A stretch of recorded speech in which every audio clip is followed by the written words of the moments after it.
Welcome. Next stop, the Fashion Bunker. Please sit back, relax and enjoy your journey.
Hello?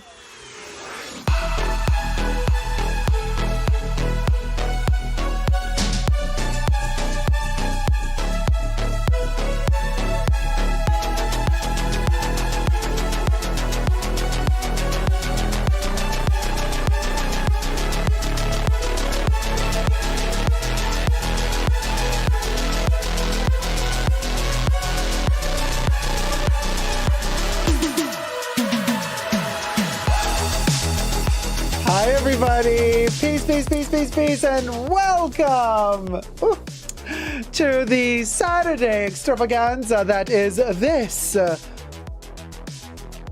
Fashion Bunker live stream. I'm like, where are we? Hi, everybody. Oh, my gosh. We just came out of an incredible pre-show. As you know, Tier 2 members and patrons get access to a live stream before the main live stream every Saturday. And every first Saturday of the month, also Tier 1 members and patrons get access. So this was like a full-packed pre-show. Went over 2 hours, and now I'm like, oh, my head is spinning. And now here we are in the main show. Hello, Tina. Hello, Sweet Things. Hello, Nicole Pancakes. Carla Tamez. Crybaby Uzagi. Brittany Heavenly 7. Jacob. Mia M. Debbie. Amy Van Dyke.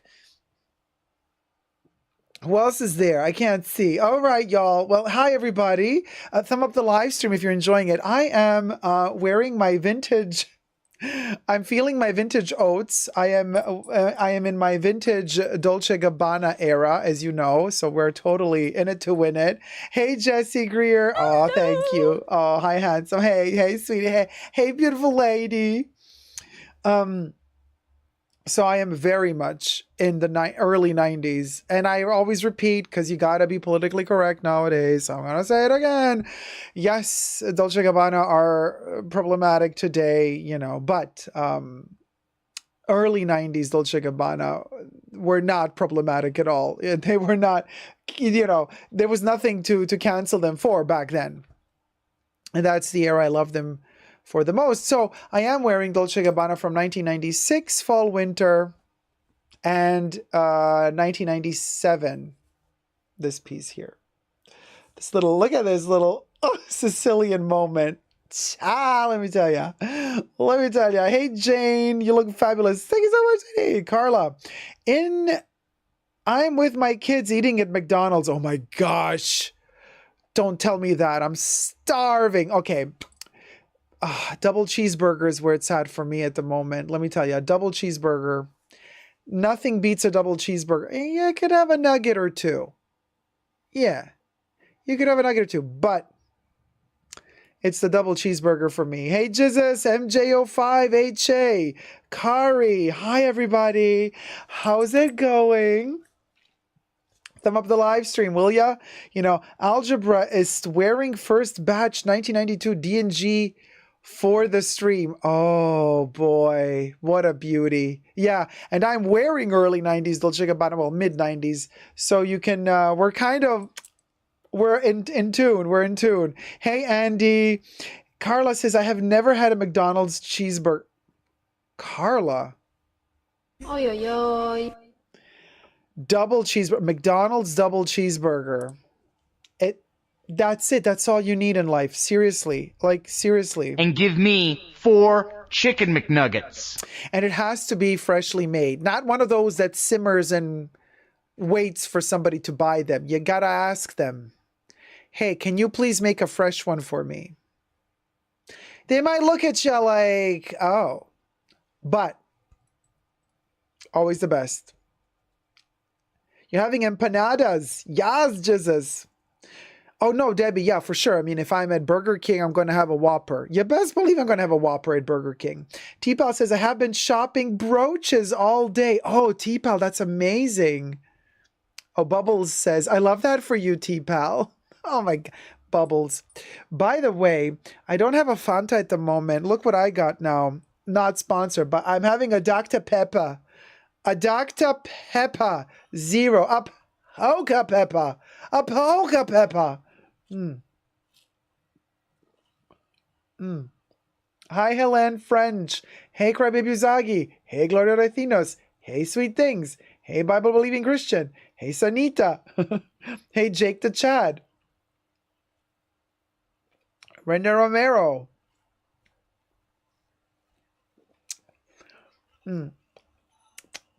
Oh, no pickles, no onions? No, I want pickles. I want the whole stick with the cheeseburger. Hey, Denmark. Up, Polka Peppa. Up, yeah, Poker Peppa. Debbie, you want a poker pepper? Hey, Zach, how's it going? So I am feeling my D&G oats. And while I am in this morning attire in a very like Sicilian widow, oh my gosh, like we're at 200 people watching and like only 39 thumbs up. You guys, come on, we can do better. Like seriously, Zubera. Also because like if we don't tell YouTube that we are doing better with thumbing up the live stream, then YouTube is not gonna suggest the live stream to new people. So it's really important, you guys, and it costs you nothing to thumb up the live stream, but it really is important for the way YouTube works, the clockwork, the mechanism, the How players. Basic bag lady. Hi, darling. Did you just start? Yes, you just started. I just started. I'm out of it. I just started. The whole pre-show went to about my father with my mom. It was hysterical. Oh, you missed the pre-show? I'll be posting it in a couple of days again. And yeah. So yeah. Melanie Rice has just received the notification. Good, you made it. The notification for the pre-show? For the main show. Well, we just began the main show. Hey, Despina. Hey, Fab. I'll be with y'all the whole time tonight. Fabulous, darling. Thank you for being with us. So, if you do become a Tier 2 member and patron, you get access to the live stream pre-show every Saturday. Don't forget that. And thank you to my members and patrons who have already pledged. And don't forget that we still have that coupon code active for Super Dacom Fashion Bunker merch. 25% off. Teespring takes the hit on the coupon, not myself. So that is really cool. So you do, here you go. You can use the code YT Shopping 25 and save 25% off.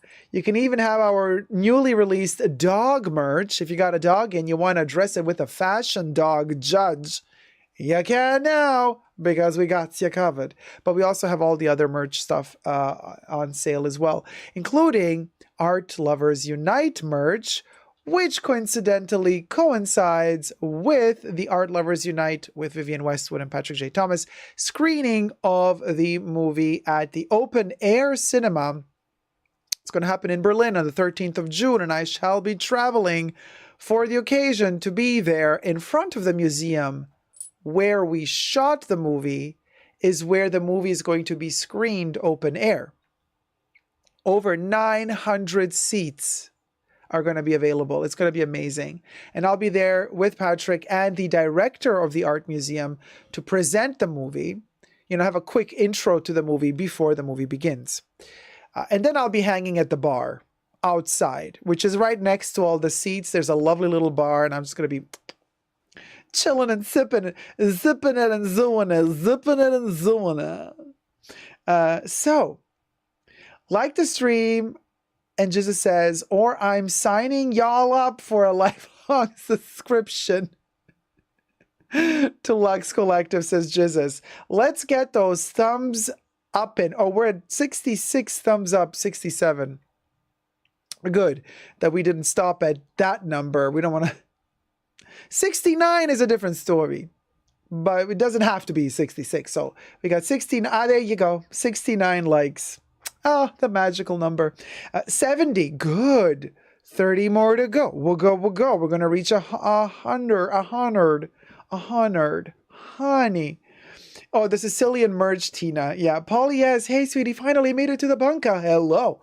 Oh, I've missed you so much. I'm glad you're with us, Polly. Hey, Nina. Hey, HA. Hey, Melissa Fox. How's it going, everybody? 73 likes. Okay, so that means, oh boy, my math. 27 to go. 27 to go. Oh, Eileen, thank you so much for the tip. Mwah. Aileen donated $20. Can't wait for this live. Tip you roast everyone. Where else can you get hours of fab content for free? Tipping is just polite. Mwah. Thank you so much. Very kind. And Papa Sicilian cherry for you. There you go. We popped a Sicilian cherry for Eileen. Thank you so much. And if you also wish to tip your host, we make it super easy for you. Check this out. We can scan it right here. You scan it here with your mobile device. You can tip the Jacob. And this is a good way to do it. You can also click at the top of the live chats, tip Jacob directly, because then YouTube doesn't take 45%. Super chats go through YouTube, and then YouTube takes 45 to 55%, depending from which device you're sending the super chat. But the direct tip, which is scan here or at the top of the chats, is directly through PayPal. Just letting you know, that's the difference. Because sometimes people ask, like, what's the difference between the tip jar and the super chats? That's the difference. YouTube takes a huge cut with the super chats. So yeah. Brenda says, Jacob, did you see the new Chanel Métier d'Art bags prices? Some of them are 8K for mini. Yes. It's just whatever. It's ridiculous. It's ridiculous. Chanel is ridiculous. And we're going to be talking about Chanel in a minute. And we're going to... But let's get those thumbs up. And are we close to the 100? No, 78. Okay, well, 28 to 22 to go.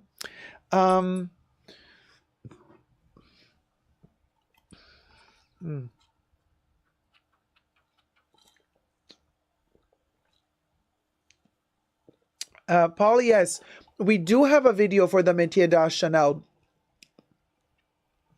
The Métier d'Art was shown in December, and we reviewed the show. So there's a video on my channel from back in December, because Chanel showcases the Métier d'Art fashion show always beginning of December, and we review it shortly after that. Aldo's Chanel imitation is way cuter than the real deal, says Exploiting Kitten. Y'all, 88 likes. We need only 12 more to reach 100. 100. My bank account number ends in 666, says Exploding Kitten. Yours and mine too. It's the devil, that bank account. Let me tell ya. It always tricks you into spending more money, doesn't it? Poppy Flowers. Hey, Poppy Flowers. How's it going? So, hi, Melissa. Yeah, Debbie says, quit being stingy. Likes cost zilch. That's right, Debs.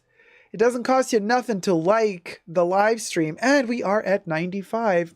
That means we only got 5 more to go. And then, Fancy Pants, thank you for liking the live stream. Oh, it's a savings account? Oh. And that your savings account ends with 666? Cha. Hannah says, hi, Jacob. Hi, Hannabelle. Oh my God, like Annabelle, but like Hannabelle. Oh, the name. You were in my dream last night. Ooh, that's very Twin Peaks. I hope it was a nice dream. HA says, like. Basic Black Lady says, anyone get their nose on the new Dior Privé release, Dior Riviera? Well, Basic Bag Lady, I can tell you this much. I have reviewed Dior Riviera in the pre-show, which was exclusive for my Tier 1 and Tier 2 members and patrons. They have seen me review it just an hour ago. I will be posting the review of Dior Riviera in a week or so to my perfume channel. By the way, subscribe to my Essentially Jacob perfume channel, as well as my Totally Jacob pop culture YouTube channel as well. Totally Jacob, totally rad, totally cool, totally bitchin'. Because, you know, and just like that, Sex and the City Season 2 is coming out, and we will be reviewing every episode on Totally Jacob. So be sure to subscribe to Totally Jacob as well. Oh, good. We reached 103 likes. You are my people. Thank you guys so much. So Kev says, getting dressed for Danae. hope we are still live when I come back. Have a wonderful dinner, Kev. Jesus says, oh, shite, I missed the review of Dior Riviera. Thomas O'Sullivan says, hi. Hi, Thomas. Basic Bag Lady says, I'll watch it when it's up on Patreon. And it will be also up on the Perfume channel, but it'll take a little bit of time. So, oh yeah, Debbie says what you said in your pic on Instagram, Jesus, about your Riviera. He's like, what pic? Debbie means your caption underneath the video, underneath your photo, underneath a set of photos where you know. I need a cat fight between Samantha and Carrie. Wild cat fight at that. I need blood and glitter too, says Paul. Yeah. Oh, yes, the glitter. We need the glitter. Exploding Kitten, where's the location? It's the Fashion Bunker. Maybe it's planet Earth, maybe it isn't. I don't know. I'm a Sicilian widow. What would I know? What would I know? Vicky TX, hey sweetie, just subscribe to Totally Jacob. Thank you. Now, if you could also subscribe to Totally Jacob, it would be fabulous because Totally Jacob is not much. That's not my channel. Amy says, I missed the pre-show notification. We'll watch when you release it. I love your perfume reviews. Thank you so much, Amy. Hi, Letty. Hello, everyone. I hope you're all having a beautiful day and a happy start to Pride Month. June is Pride Month in Canada, but Pride should be celebrated every day. Yes, it is Pride Month, and we are as gay as they get, honey.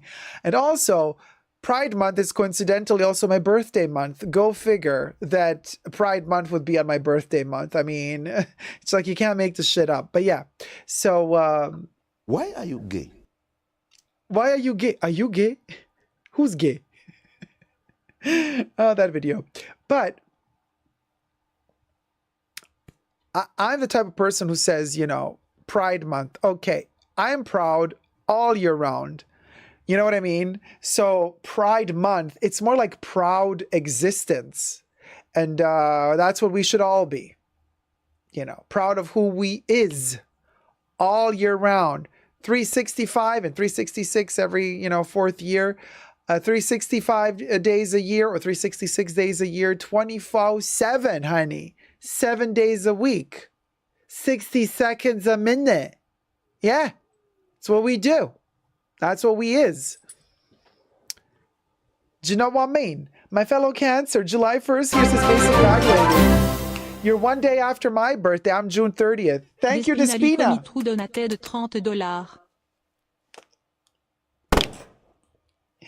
Yes, Quinn. Thank you so much, Despina. Very, very generous. Oh, I'm itchy. Tina, Lady Marie. Yes, I'm a Cancer, born on the 30th of June. Who is gay? AJ said, tell him, Jacob. Laurent, hey, Laurent, how's it going, my lovely doctor? Happy to be able to join live this week. Finally, like you've been missing in action for a couple of weeks.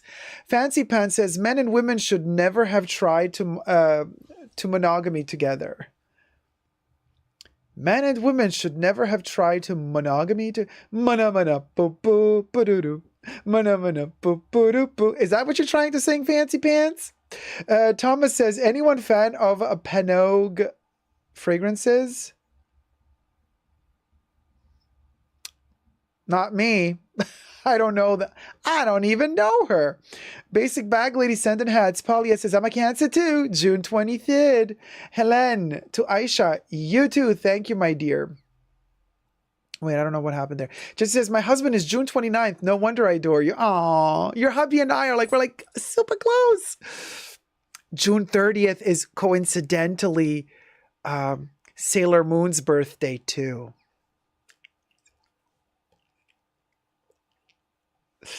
Just saying. Amy says, yes, fighting discrimination and ignorance, embracing love. Hear, hear. Brenda says, my son is 26th of June, also Cancer. Wow, look at us all born in the same moment. Laurent says, but I watch all your videos. I don't miss any. Good boy. Otherwise, you get a spanky. Thomas says, old French house. Panage. Oh, well. Thomas, don't be sad. Thomas is like, nobody's into Panage. We'll check it out as soon as we can, Thomas. Don't be sad. Oh, Zach, thank you so much for buying the Fashion Dog t-shirt. Thank you.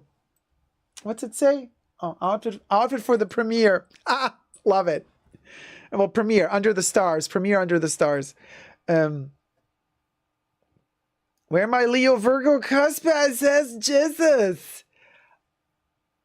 Paulie says Uzagi Jacob. Hey, LALC. And June 16th here. Oh my gosh, look at us all born in June. LALC, hi Jacob. I was just watching your Chanel show, but Chanel, your vintage Chanel shows review. Oh, that was a good one from the 90s. Polo 1, Cancer here, 16th of July. Lady Marie says full moon tomorrow, y'all. I know I'm feeling the full moon, y'all. I am. Debbie told me it's full mooning. And I'm like, oh boy, this is why I'm feeling all discombobulated, you guys. Like, very much like, I feel like I'm standing beside myself. You know, when you're like feeling a little bit woozy. And I'm not taking any pills or anything. Don't think that I'm like, oh, no. The only pills I'm taking is vitamin pills. Vitamin D, vitamin C at the moment. Where my Leo Virgo cusp at, asks Jesus. Oh, Laurent. I never say no to a good spanky. Good boy. Wow, 2 people on the 16th, says Debbie. I know, what a conkadonk, right? Jesus, August 22nd, says Amy. Carla says my birthday is next Friday. Aisha's like, full moon, virtual flower, happy Saturday. Hey, virtual flower. The hairstyle, though. Oh, thank you. Yeah? Thank you. It's my Sicilian heritage hairstyle. They used to call me full moon in middle school, says Jesus. Oh, honey, now they call... Well, anyway, now they just call you all the time.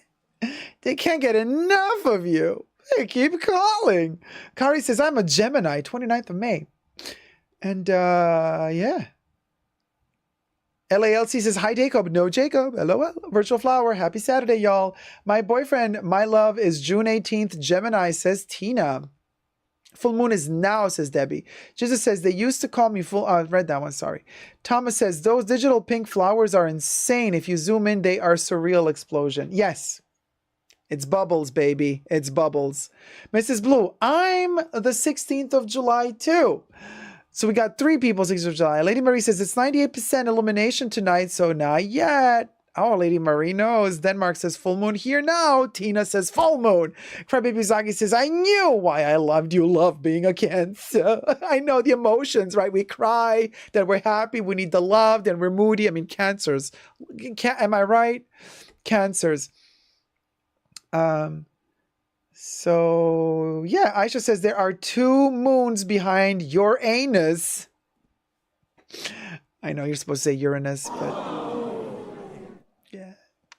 Yeah, we went there. We went there at the beginning of the stream. It's 98% illumination tonight, so not yet, says Lady Marie. Read that one already. There are 2 moons behind my anus. Paulie says, I'm feeling confused all the time since the month started. I guess it's the moon. Could be. LALC says we need more of those reviews, given the state of the brand today. My birthday is the 16th of June, says Audrey. And another one. So we're like 5 people now. Fancy Pants says, gorgeous. Basic Back Lady, a Cancerian dream equals a bunker. No wonder we all found each other. Yeah, no, I know I'm going up and down. No. Polo 1 says, I'm jet lagged. US for 2 weeks, so I'm very beside myself at the moment. Hey, Alexis Lopez. And Letty. Jacob, is there a special perfume you use for full moon or for your birthday?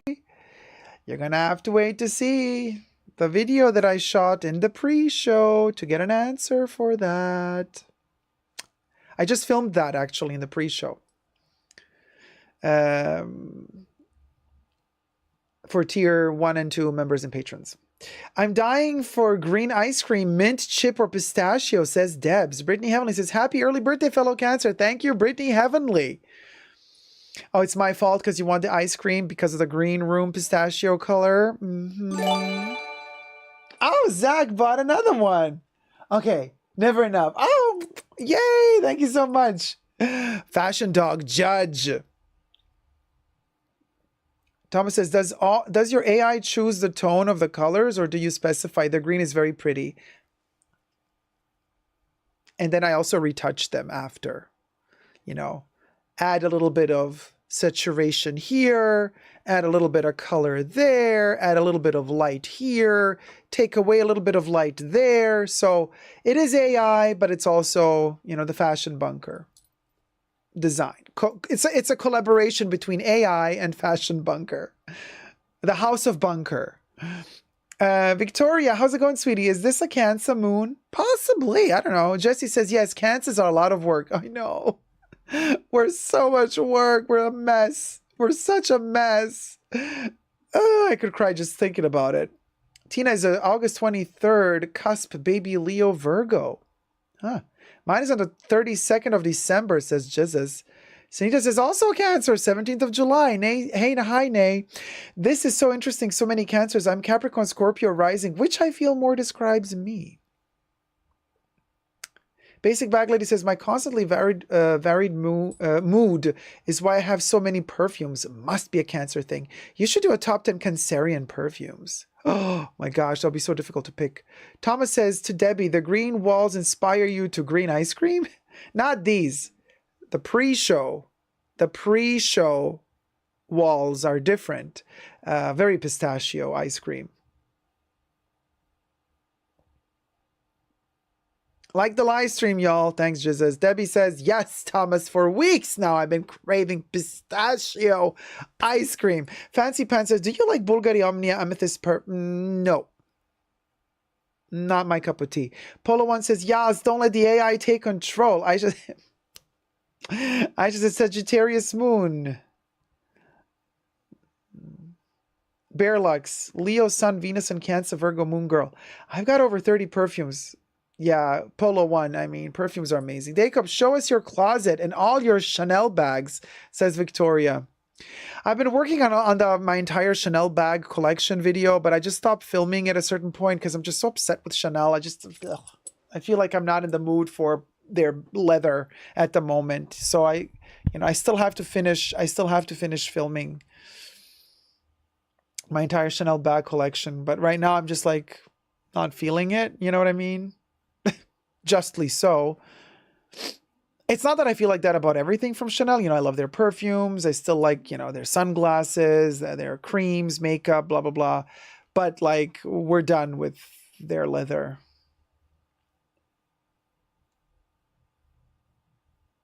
You know? Thank you, Heaven Blakes. Virgo and Cancers get along well. I hope you get a lot of vitamin D for your birthday. I see what you did there. Thank you. Thank you very much. So listen, speaking of a lot of D, let me give you an update with Lux Collective. Okay. So let me just get this out of the way because like... seriously, I can't even. Okay. Let me give you an update with Lux Collective, that TikTok account, Instagram account, YouTube channel, and they sell secondhand luxury stuff in Liverpool, UK. And they took, you know, my video how to pronounce Elsa Schiaparelli without asking my permission, without crediting me, and they just reposted my video on all their social media accounts. 2 weeks of hell is what I had to go through to take down those videos, okay? You can check out my other video where I explain it all in detail, but in short, you know, YouTube, I filed a copyright complaint and YouTube took down the video from their channel. Thank God. Thank you, YouTube, for delivering justice. Instagram, same. Copyright claim went through. They took it down. TikTok never replied to me. I wrote the Lux Collective DMs saying, hey, you did not ask my permission to use my footage, my likeness, my voice, my entire video for your business. You never asked my permission. You didn't even credit me. I'm like, what the heck? You know, no. Anyway, they never replied to my DMs. Then you guys helped a lot because you went and, you know, bombarded the comment sections underneath those videos that they posted on their social media accounts, telling them like, hey, credit Jacob, take down the video, like answer to his DMs to you. He's been messaging you. Why aren't you responding to him? You know, then people were leaving homophobe comments underneath those videos, and Lux Collective was not moderating them at all. May I remind you, Lux Collective, you have a responsibility, at least on YouTube, when it comes to community guidelines, to moderate the comments underneath your videos. Even though those might be your shorts, you still got to moderate. So 2 weeks pass by. A lot happens in those 2 weeks. And yesterday, I get a comment left underneath a video. Now, I posted a week ago a video, well, a couple of days ago, I posted a video on YouTube about Lux Collective to raise awareness about what they're doing. How sketchy can this business be if they take my video from me without asking my permission? That's so scammy, in my opinion. So imagine buying from them. I would never recommend anybody buy anything from a business that's that sketchy. You know. Anyway, thumb up this video if you're enjoying it thus far, and subscribe for more content like this where we raise awareness so that other smaller content creators don't have to go through the same hell that I went through for these past 2 weeks. You know, it's like I'm setting the bar here for a certain standard so that we all know what to do next time, because this is a mess, you know. Listen, and I get a comment. I get a comment underneath my video. Lux Collective stole my video is the title of that video. Lux Collective commented under my video 2 weeks after I asked them to take down all the videos of mine that they took. 2 weeks of ignoring me. 2 weeks of never commenting back on the comment sections, because I also wrote them in the comment sections underneath the videos that they took from me. And I said, hey, I sent you a DM. Can you check the DM, please, and get back to me ASAP? They never responded to that. They were responding to other comments. Comments that, none of your comments, all of you people who were like, you know, my family, right? The Fashion Bunker family that was leaving comments underneath those videos saying, hey, credit Jacob, take down the video. Lux Collective never commented back to those comments. No, they were just commenting back at random comments that had nothing to do with calling them out for having taken my content without permission. Anyway, so 2 weeks pass, 2 weeks of which it was very debilitating for me. Health-wise, terrible. This caused so much stress for me that I was losing sleep. I was constantly stressed and nervous. Talking to a lawyer as well. I mean, this has been hell for me. Hell. And then the audacity 2 weeks later to comment under my video. And here's what Lux Collective commented. Hey, Jacob. Oh, this is a public comment left publicly on my YouTube account, so I can read it to you because you can also read it yourself. It's right underneath my video. Hey, Jacob. Ella from Lux Collective here. I'm not so sure if Ella is the chick that is with Ben in some of the videos. Ben is the guy that's in most of their videos from Lux Collective. One of the two brothers, I suppose. It's Ella from Lux Collective here. I'm very sorry that we used your video and caused such upset. So far, I don't want to say so good, but okay. I'm hearing, I'm listening, I'm reading. All of the videos have now been removed from our platforms.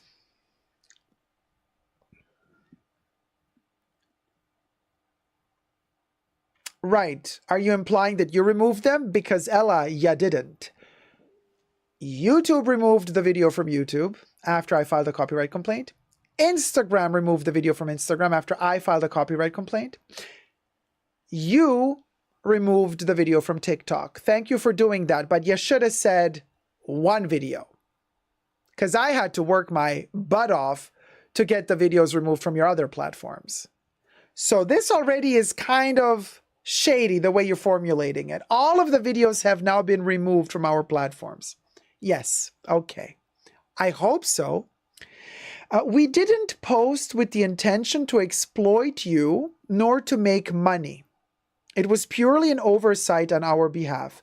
It was an oversight on your behalf to just scavenge through internet and YouTube and find a content creator's video, mine, and just take it and do with it whatever you wanted. That was an oversight. You call that an oversight? Honey, it's a different term used for what you did.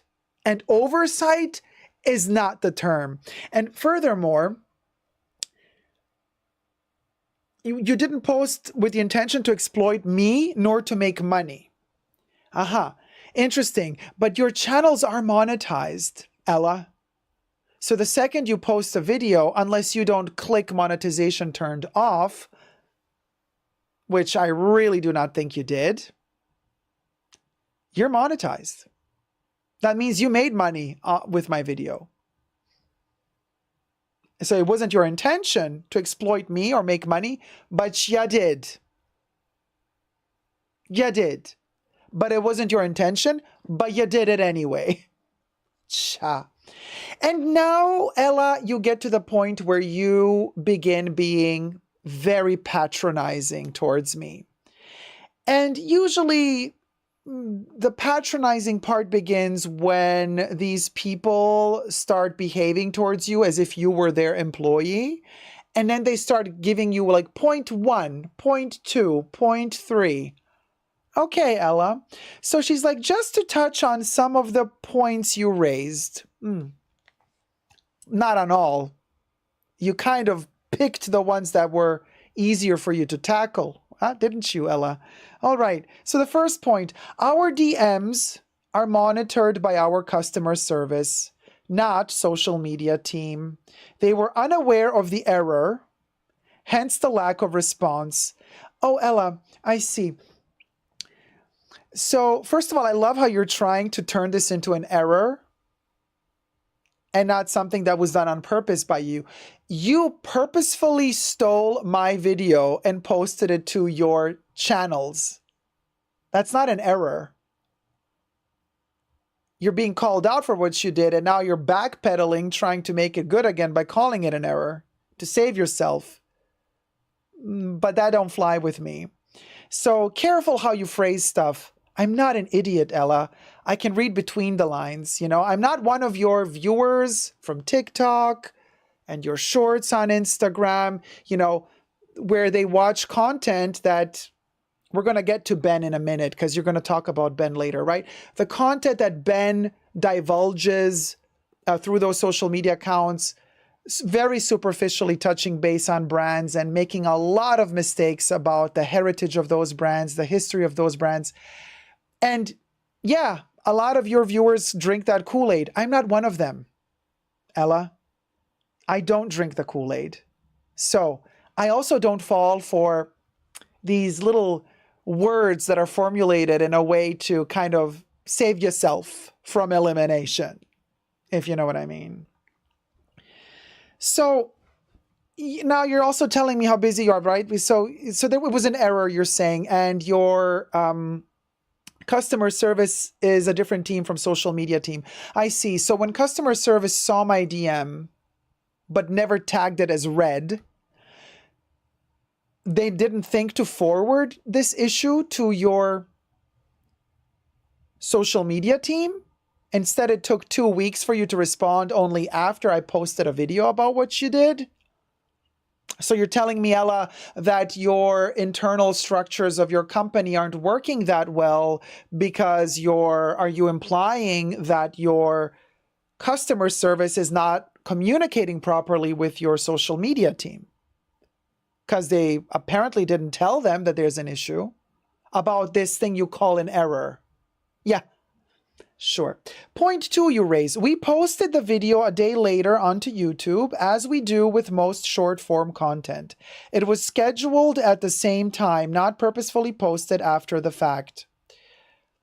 I don't care for your internal structures when you post what. You were alerted after you posted my video to your Instagram and TikTok. You were alerted immediately. And I sent you DMs, and I also commented in the comment section underneath those videos. The comment section underneath those videos is monitored by your social media team, Ella, not by your customer service team. Right? So your social media team saw my comments and the comments of all my followers telling you on day one on Instagram and TikTok, hey, credit Jacob. And then Jacob writing you, hey, read the message I sent you, take down this video. So your social media team was aware of this issue as per what comments were left underneath those videos on your social media accounts on the day you posted them on Instagram and TikTok. And yet you still posted the video a day later to YouTube.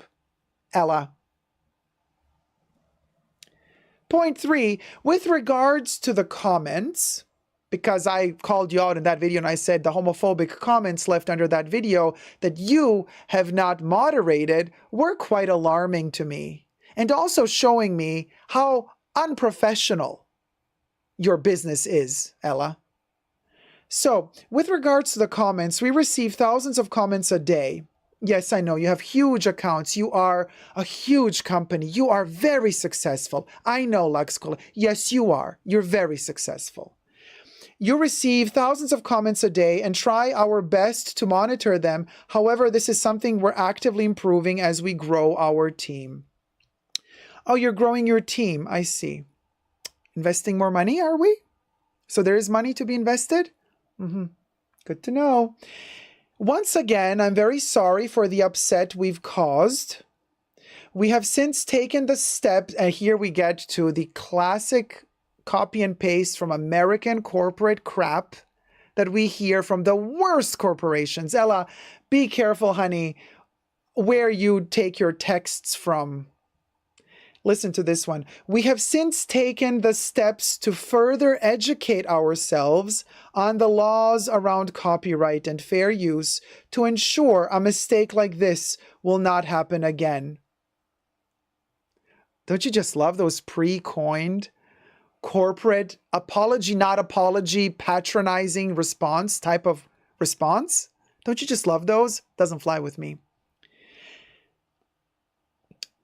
Here we continue. Ella says, also, Ben, our founder, the one in the video, has reached out to you on his personal Instagram account to express his apologies and hopefully be able to talk this through with you.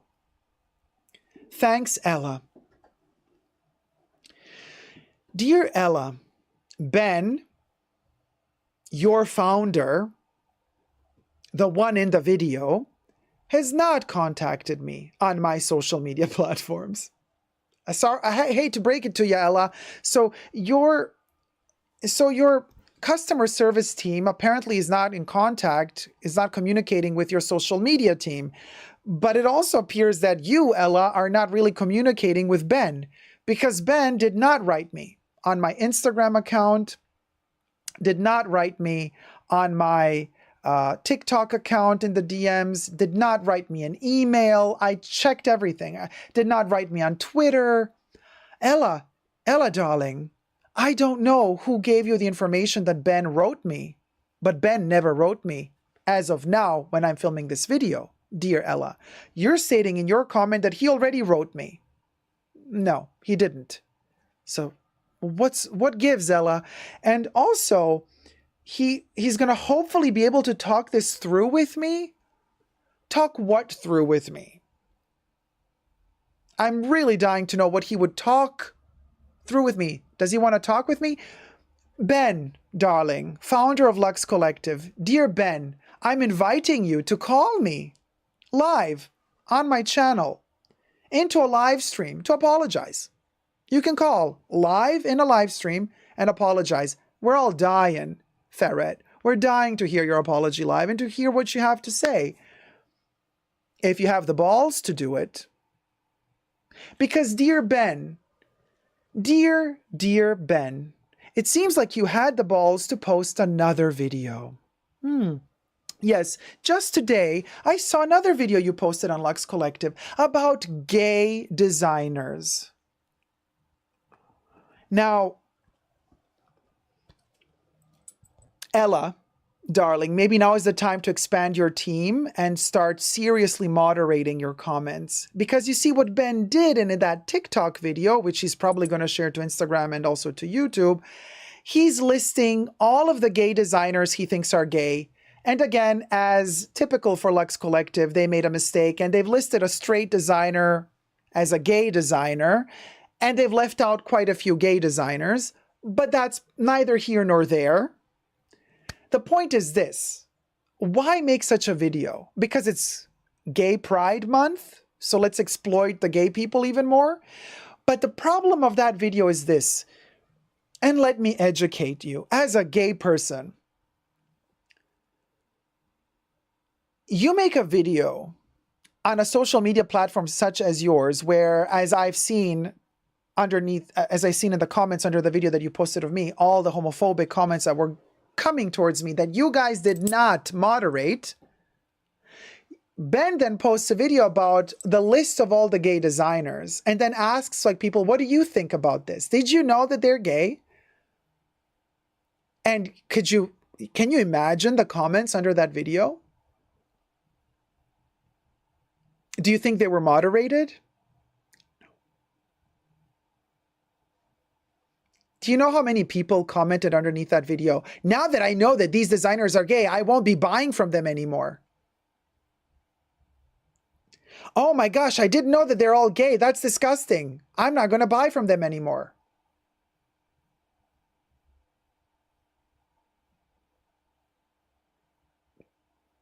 If you really want to work on yourself, you got a lot of work to do, because these mistakes, they're not helping your cause. They're not helping the gay cause. This is just really bad and very poor taste, extremely unprofessional, to say the least. To say the least. I'm so disappointed. And I'm also quite frankly embarrassed for you, because why make such a video to begin with? What? Because you want, why? Because you want to provoke? Is that like a clickbaity thing? So you want to instigate as much reaction in the comments as possible?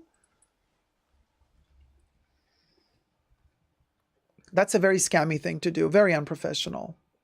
I'm sorry. But hey, everything I said in this video is just my opinion, not rooted in truths or facts. Everything's alleged. Very disappointed. This is where social media is at.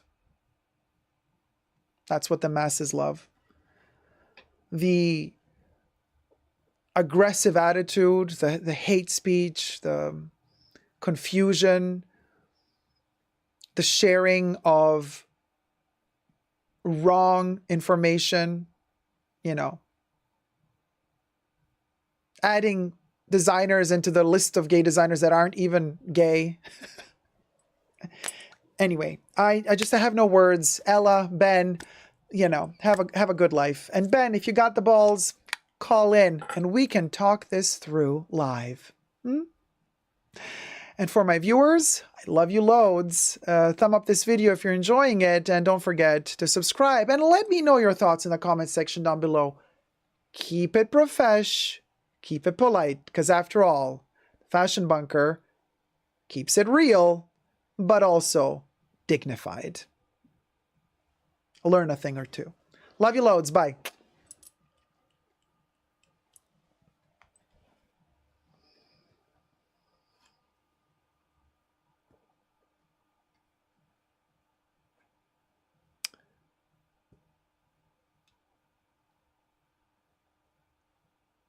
This, you guys, really, really, takes the cake.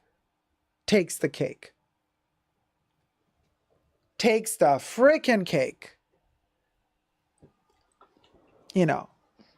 Some straight dude making a frickin' video say, why are most designers gay?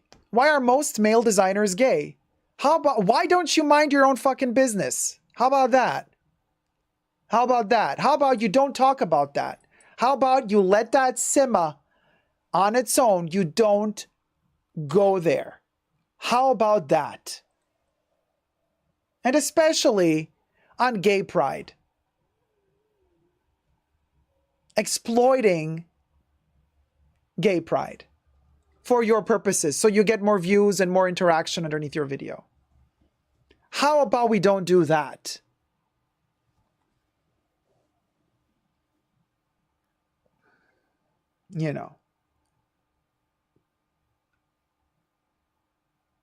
And I'm telling you guys, this is not me being petty and me just being like, yeah, you're going to come out. No, this makes me furious because this apology, this is such a patronizing comment that was left. Do you understand this, guys? Because I don't want to be the one, I don't want you guys to think now, oh, whatever, you're being such a diva. This comment, okay, that was left publicly, read it yourselves. Just go underneath that video to check it out yourselves, unless Ella didn't take it down. But I didn't. That's for sure. You tell me if you felt like this was a true apology. You tell me. Hey, Carlos Illustrates. Oh, Rachel, thank you so much. How can I be an ally? Let me know. You already are, my dear. Carla says, you are giving him a chance to talk to you and try to redeem himself, and he still won't do it. There you go, Carla.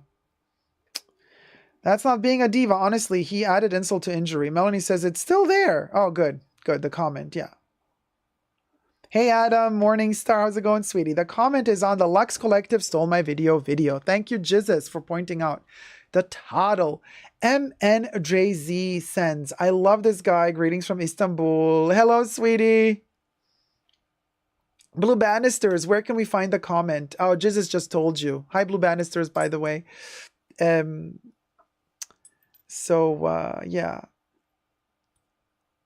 Ampersand says, hi, Jacob. Arrived a little late. You are looking divine today. It is good to see you. Thank you so much. I'm wearing Dolce & Gabbana, like pre-cancellation era. Oh, Louis has been a member for 30 months, tier 1, not in the game month, hon. Love you too, sweetie. Thank you for super chat. Oh, Emma's 20 francs suisses super chat from Emma je m'égarten. Je m'égarten. Thank you so much, sweetie. Thank you, Emma, for the adorable, I think it's a hippopotamus super sticker victory. Thank you so much. Let me pop a cherry. Let me pop a cherry. Let me pop another cherry. Come on, Bubbles. There you go. All right. Audrey says, so hi. T-Pal says, oh snap, his business is on Trustpilot. This is going to be fun. Oh, T-Pal. Enjoy. Now, like I said, so hey, Dario Domenico. Yeah, but Zero's Dolce & Gabbana superior. No, never. 90s Dolce & Gabbana is superior to Zero. 1997, 1996. And so, of course, vintage. And today, just like every week, we have our vintage bag of the day. What vintage bag are we having to share today, you guys? Let me show you. I got the little baby right here.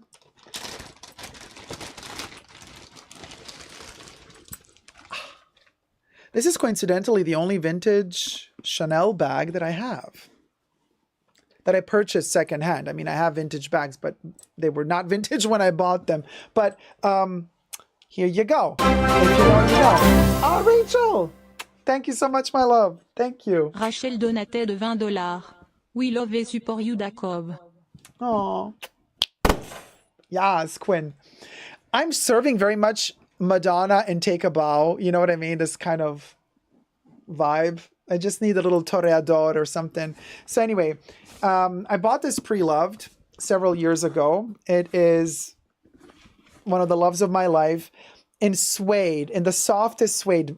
Chanel, this is when you did leather the way it's supposed to be done. It is the Millennium bag, also called the butt bag or the bum bag. It was Carl's vision of the future. The suede here has gone because you always hold it, so it became glossy like lambskin. Look at this beautiful suede with the Chanel logo here and here. And the little push button, and then it opens up. And inside it has a corset. Inside it has a corset structure. So it's called the Millennium bag, the 2005 Millennium bag, even though it was released in 1998, first time in 1998/99.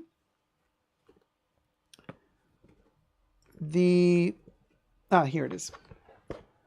On this side of the corset, it says 2005. So it was kind of his vision of the future. It's called the Première Edition. So this is the first edition of the bag with the beautiful accordion kind of mesh opening. Oh, down there is the authenticity sticker right down there. This one was made in France. And these little things are meant for the, by the way, the leather is insane. These are meant for the strap. I'm going to show you the strap in a second. But the leather, so this is one piece of leather running all throughout. And then they kind of curved it in here and used another piece of leather on the outside, and they kind of united them together. I mean, the manufacturing of this is insane. It's light as a feather. And if you check out the fashion show from back in the day, Naomi Campbell had the lambskin version of it, and she wears it up here. Oh, Nancy, thank you so much, my love. Donaté de $10. Papa Cherry to Nancy, thank you so much for the tip, sweetie. And of course, I chose this bag today because of my look. I wanted the color to match my outfit. Thank you very much. Plus, brown is in, my dears. Brown and chocolate brown is such a beautiful color. So anyway, so Naomi Campbell on the runway was holding it like this and kind of like laying on it. So you can use it as a pillow when you're flying. You take it on board with you. It's your carry-on. And then you use it as a little pillow too. Well, I'm not going to do that right now because I got a lot of makeup on. And what do we got here? Well, here we got the futuristic strap. Could you imagine Chanel nowadays making a detachable strap? Honey, they could never. ASMR. Look at the beauty of this thing. Oh my gosh, this thing is insane. So, we're going to attach it to the baglet. Like I said, it's detachable.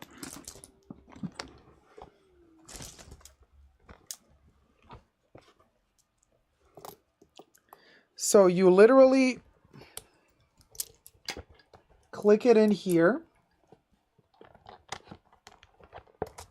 We got one. We got one, we got love in the sun. And we put the little giblet on the... Okay, come on.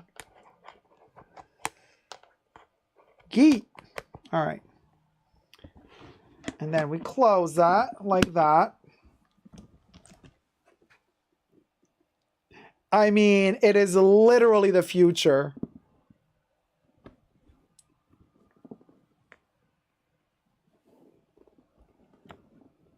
And it's nicely curved. It has a curvature so that it's very ergonomic. It literally fits very nicely on, you know, on the side here as you're wearing it.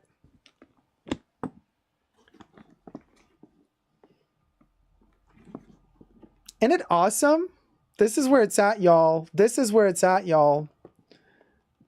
Yeah, Jetson's future, right, Irene? Yep. So this is when Chanel really had a vision. This is when they were experimental, when there was like a lot of you know, thoughts about the future. You know, the 90s were about to end. A new millennium was about to begin, the 2000s. So a lot of brands were creating their vision of the future, of like a life, a futuristic life in a not so distant future. So Carl in the late 90s envisioned this for 2005. Now, this did not come to fruition because we weren't that advanced in 2005 yet, but this bag still to this day remains the most futuristic Chanel bag ever made. Hands down. This is the most innovative and futuristic of Chanel bags. Like, this is the future. The beautiful shape of this thing.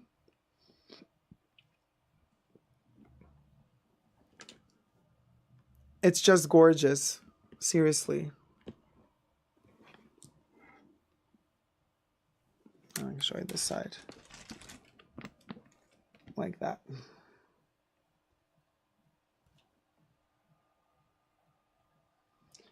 So,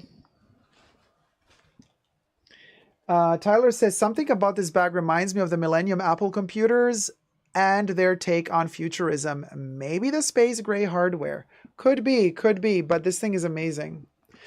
Loved it day one when you showed it, says Tina. Yeah, this is a really, really special one. This is my favorite bag from like all the futuristic bags, and I think Chanel really, really nailed it with this one.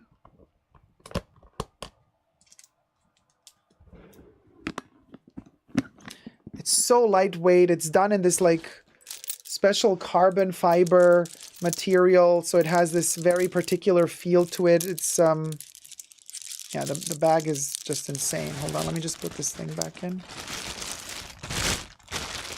Anyway, I adore it. People don't really care about this bag, you know, because it looks too freaky. You know, for most people, it's just like too freaky, so they don't care for it. So to find this secondhand is relatively, it's not cheap, but it's for how complex this bag is really to make. This bag is harder to make than the Timeless Classic.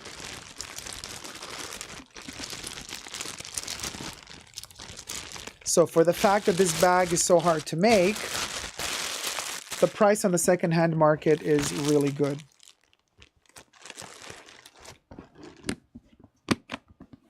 So that was our bag of the day. Our vintage bag of the day. Let me put it back in its little protective sleeve. Oh no, totally forgot. We have its dust bag first. So let's get to 200 likes, you guys. We got over 300 people watching and we got 186 thumbs up. I would really appreciate it if y'all would, you know, do me the favor to thumb up this live stream while I'm trying to pack this little beautiful baby into its house so that it doesn't get damaged here, you know, because I have liquids and stuff. I don't want anything to spill on it. It is suede after all. You don't want suede to get wet like that.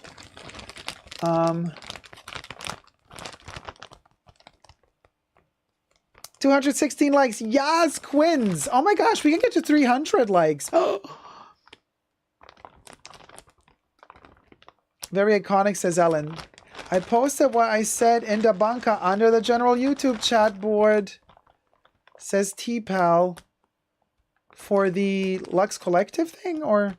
Jacob has a great eye for craftsmanship and quality. I do, Rach. It's very important to me. Hold on, I'm just trying to close this Ziploc bag. It's very important to me, the details. You know? Okay. So, let me just... Yeah. When I saw the Lux Collective posted a video about gay designers today, I was like, they didn't. But they did.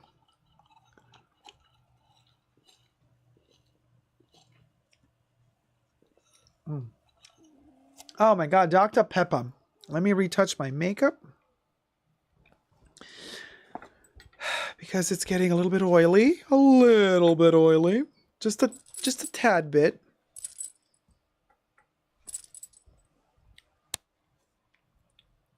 And did anybody get any Louis Vuitton pieces after the price increase? Or, I don't know. At all?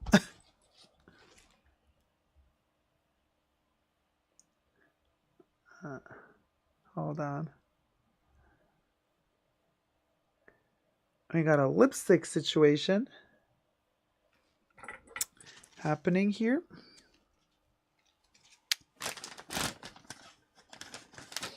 The Speedy stayed the same price in the USA, it looks like. Oh, yeah. People have been saying that the price... Could you imagine if we stayed like up another like 4 hours? Or 3 hours? To wait for LA time? Price increase, and then it never happened?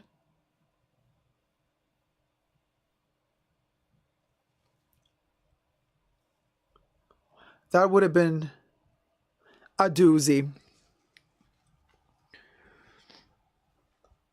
But maybe the price increase is going to happen in August then in the States. I don't know. It's strange that it didn't happen. I'm kind of confused on a little bit. You know what I mean? But yeah. But good. Better that it didn't happen.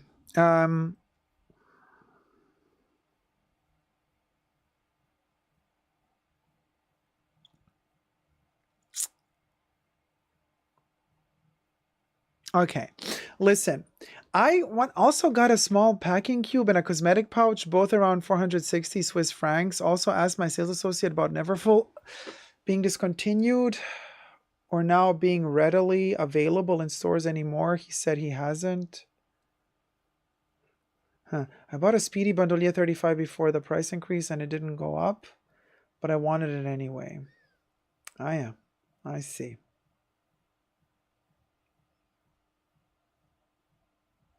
Oh, so something did go up in price. The Evermore shawls went up $40 though. Luxury Lover 85. I have bought a Louis Vuitton carry-all yesterday in Vienna. It was €100 more. Oh, thank you, Anonymous, for buying the Journey crew neck. Thank you. And for buying the maple tea. Thank you. The videos from LC seem exploitative of gays, men, and designers. Whose business is it to police professional sexuality? Thank you very much, Fancy. And thank you, Anonymous, for getting the t-shirt, the FOMO t-shirt. Liz says, thank you, Gloria. Jacob totally influenced me to get a Speedy. I never thought it would look so good on me. Liz, the Speedy. Effortless. Effortless and forever. Effortless and forever. Seriously. Don't forget, you guys, when you get your merch, use your code YTShopping25 and save 25% on your purchase. I got scared and bought my Speedy 25 pre-loved. I have had it a week and I adore it. It's awesome. No, I mean, you guys, hands down, the Speedy's where it's at. The monogram in general, you guys, canvas, love it. Such a good bag, says Audrey. I love my Speedy. He just says, the only FOPI that gets me is when I see airline tickets or hotels rising when booking. Yeah, that gets me too. But then they go up and down, you know. That's a bit tricky with them. So anyway, I wanted to talk to you about, listen.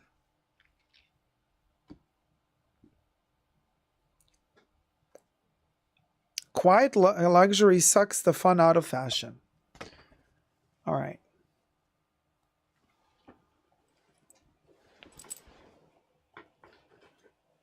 Okay, I have something here to show you, which is going to be difficult. Very difficult. Okay. So, hi, Katerina Williams. Handbag Diva says, I wanted a Trésor 24 in early 2022. It was 5.4 Canadian, then 6.5, went up 7.7. On the first, kicking myself for not buying last year. Oh, wow, that went up a lot. That went up a lot. Liz says, I'm so happy I finally catch your live stream. Jacob, absolutely love all your videos. Thank you so much, Liz, my love. Thank you. Dario says, you should review prices for Chanel Métier d'Art collection that just hit stores.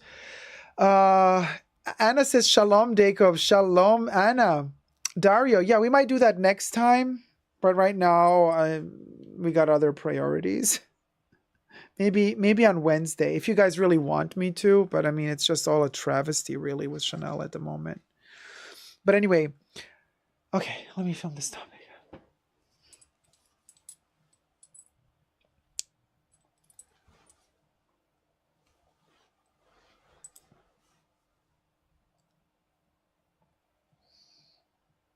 Quiet luxury is killing.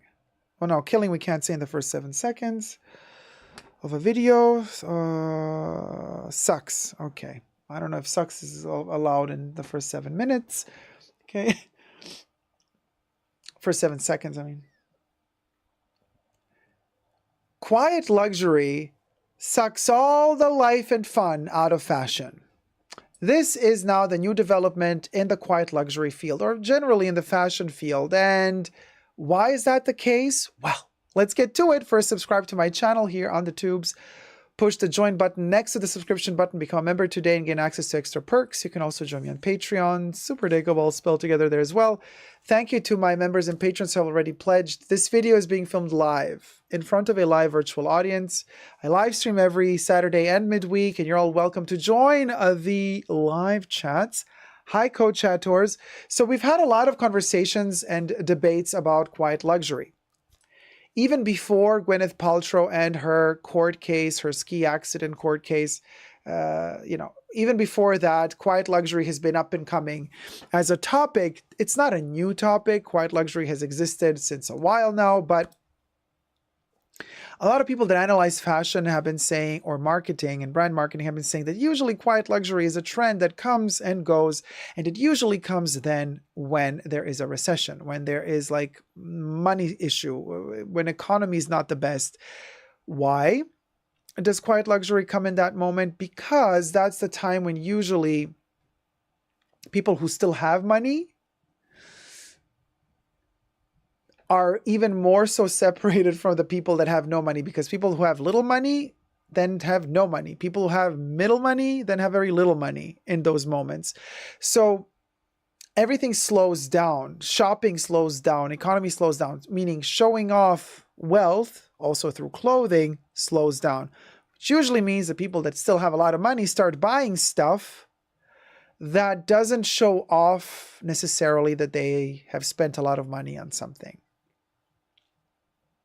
And coincidentally, the quiet luxury focuses on, good quality materials, stuff that doesn't fall apart in just after 2 or 3 washes. So quiet luxury is something that also then works in favor of the people who have less money during economical crisis, because they will favor purchasing something that will last them longer, hence saving them money on the long run.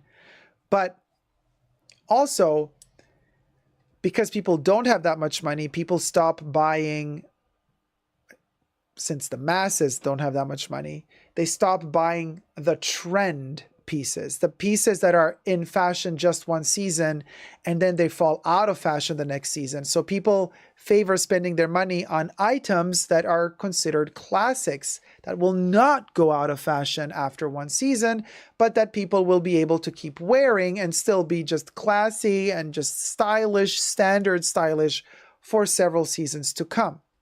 You see, it's all kind of connected to the economy. But there is a twist. The brands have not, interestingly enough though, most of the brands have not caught up with the quiet luxury trend. Isn't that fascinating? Most of the brands are still posting colorful, in many cases tacky pieces with a lot of prints, logos, ornaments. We've seen the Prada and the Miu Miu collections that are kind of toning it down, quite visibly so toning it down. But we have seen also a lot of brands stepping it up a notch, creating even more colorful and crazy and whimsical pieces. Are they going to sell though? Well, a lot of the brands apparently are dialing it back And they're trying to expand their collections, adding more of those classic pieces. The problem, however, is this. A lot of those pieces that we purchase today thinking, okay, good, they're not just a trend, they're going to be classics for a longer time if we buy them new, the quality is just not there anymore. We've seen these issues with a lot of the brands, from Chanel to, quality degrading, to even higher end brands where people are complaining, even with Hermes in some cases, in some instances, some people have been complaining. I've just watched on TikTok several videos about people buying their shoes. Now, those are leather goods made in Italy.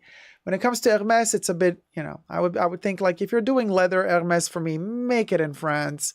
But whatever, there have been some issues with shoes allegedly, falling apart after just one or two wears. It's all on TikTok documented as always, right?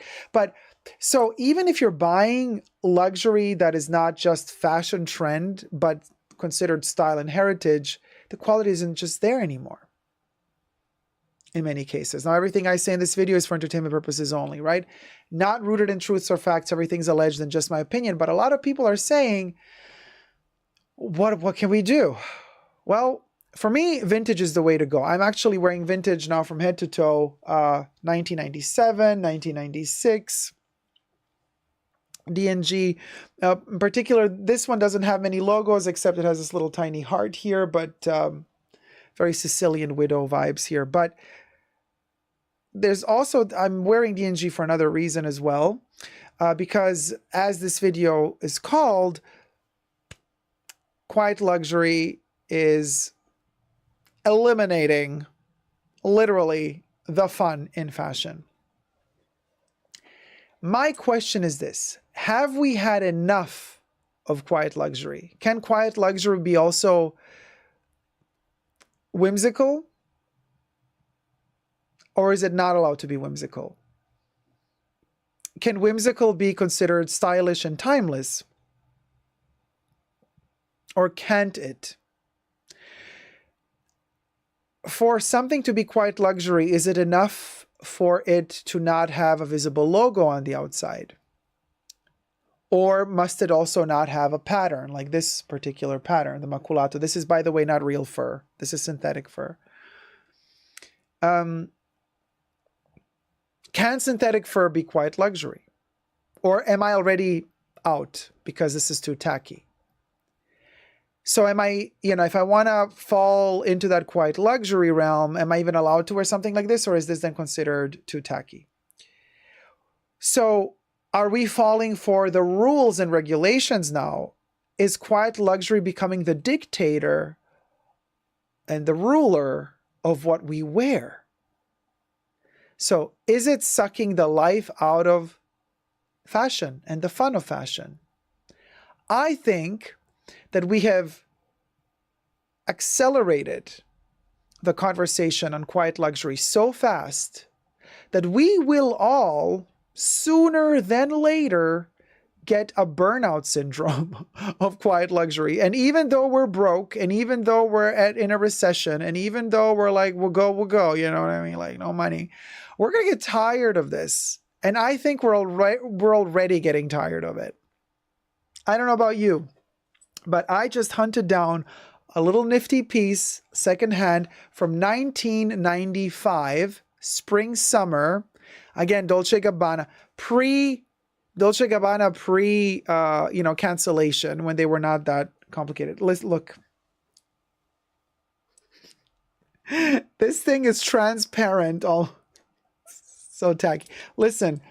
And I'm showing you this so sheer. I'm showing you this piece because it is logomania. And I'm showing you this piece on purpose, and I've hunted it down on purpose because of the anti quiet luxury movement we're in right now. Now, Dolce Gabbana in the 90s literally started exploding with the exterior logos.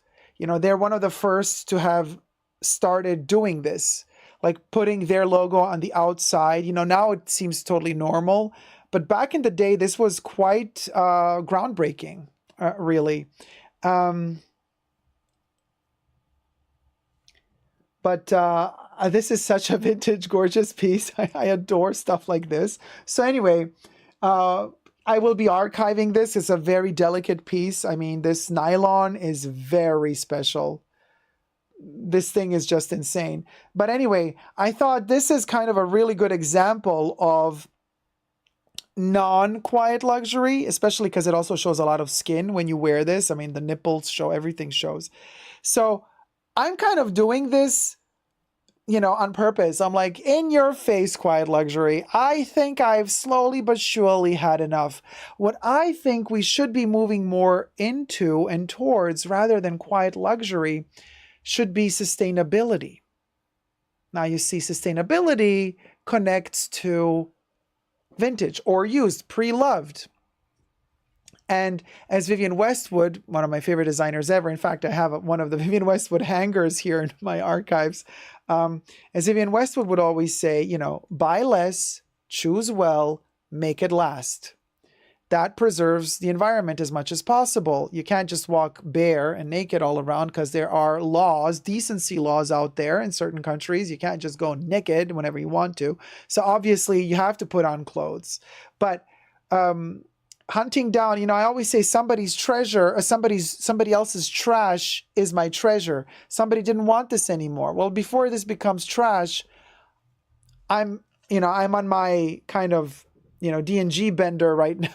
So I bought this, right? And now it's in my archives. Yes, I will be wearing it, not on the tubes, because on YouTube, it's a bit too revealing, if you may. But I believe more than quiet luxury, we should focus on pre-loved, and it can be whimsical. This will save you a ton of money because it's not going to cost you like buying new quiet luxury. You can buy pre-loved, and it can be pre-loved quiet luxury style of, like, you know, cashmere cardigan with no logo, yada yada. But it can also be a whimsical, tacky, hooker vibe nylon shirt with a huge ass logo on it. Why not? Why not? Seriously, why not? And I think that's where the direction we should be going towards. Not focusing too much on quiet luxury, because I do believe that quiet luxury in itself is very restrictive. And it's okay for a while, but it gets very boring and it's very limiting, and you can't have fun with quiet luxury. Everything, it sucks the life out of everything. And I think we're done with it. Honestly, I think we're done with it. I think we should focus on secondhand and vintage. That's the way to go. That's the way to go, you know, because I have a sneaky suspicion that a lot of people have been confusing also quiet luxury with, oh yeah, pre-loved. No, quiet luxury, if you buy it new, is very expensive. If you buy something pre-loved, it doesn't have to be necessarily quiet luxury, but it can also be super good quality, because like I said at the beginning of this video, new materials, new fabrics, the new products bought in store are quite often really bad quality. You wash a shirt 2 times, it already starts falling apart. But if you buy a shirt from the 90s and the 80s or the 70s, it's still holding up really well. This thing is almost 30 years old. So is this. It's amazing still. It's still amazing. And it was a lot cheaper than buying it new. If it were made new today. If it were made new today, the quality just wouldn't be the same. So it's like, there's like, everything is a con, you know? There's no pro. Everything's a con. Nothing is the same quality as it used to be. Let's go vintage, y'all. I think vintage is the new black. What do you say? Let me know in the comment section down below. There you go. Lady Marie says, quiet luxury literally depresses me.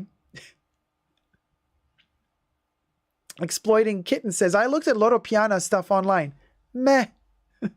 I'm so quiet that no money leaves my wallet, says Stephanie. And D. Higginbotham says, I love pre-loved. I can get a whole lot of miles out of my pre-loved items before they are done. Ellen says, it's really amazing. Nay says, yes, that's the way to go. Shelby says, the quiet luxury is going the same directions as the minimalism in interior design in regards to aesthetic, kind of bland, mute colors, and sterile look. It has uniform vibes instead of personal expression. Vicky says, I think more people will purchase vintage in the future, especially with the quality nowadays. Might as well purchase pre-loved. Adam says, speaking of pre-loved, I've been looking for a boy bag, but they're often just as expensive as the new ones. I would veer away from the boy bag, just my personal opinion. Lucas says, vintage clothes and vintage perfume is the way to go. And Martine says, stuff was built to last back in the day. I love pre-loved items with a story. I love items with a story and a background. Blue Bannister says, Brunello Cucinelli also. Could you get more boring? Nay says, vintage designer for quality is all looking great. Oh my God, it's going so fast. Chanel vintage prices are so overinflated, says Nay. Leslie says, yeah, but that's because Chanel is just playing that game of pushing the prices. I would just avoid Chanel altogether at the moment, personally. I found a unicorn 2003 Speedy 25 that had barely a patina. It is perfect, says Basic Bag Lady. I have a suit made by Gianni Versace for Complice from the 90s. It's divine, says Handbag Diva. Leslie says, yes, amen. Look at the labels and look at the fabric content. That says it all. Debbie says everything, clothing, electronics, etc. were all built to not last after 2000. There you go. Thank you guys so much for your comments. Let me know more in the comment section down below. This is a really interesting conversation. What are your thoughts? Is quiet luxury still the way to go? Are we really done with it and we should just focus on something else like pre-loved? But pre-loved can be good quality and quiet luxury, but pre-loved can also be whimsical and fun and affordable. Key word here, affordable. Okay, so we're going through a recession. Doesn't mean we're not allowed to have fun. We're going through a recession doesn't mean we're not allowed to wear whimsical things. Going through a recession doesn't mean we're not allowed to buy stuff. Pre-loved, better quality than you, and you could get some great brands and great deals for the fraction of the cost and still have fun living. So I say live a little. Love you loads. Subscribe to my channel and thumb up the video if you liked it and comments down below. Bye.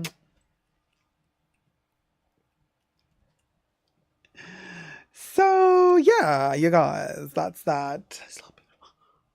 Living Ferret. This is such a vibe, this little thing. So, costume change. Lady Marie says, I completely agree. Love your thoughts on fun and fashion. Thank you, Shelby. Thank you, guys. Hey, Carlos illustrates. Ladas. Allison says, iconic tea. Thank you so much. I mean, so revealing. So revealing. Hold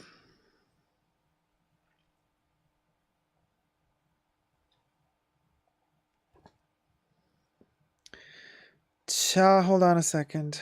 Oh my gosh. I got a thing here. Thumb up the live stream, you guys.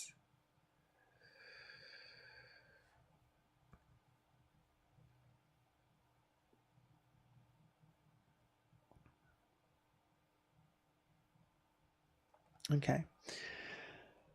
So I want to talk about, let's film this next one. Debbie, I did take a pic in it. Yeah. Oh, like a full standing picture? Oh, maybe some other time. All right. We filming? Yeah. Let me take a sip.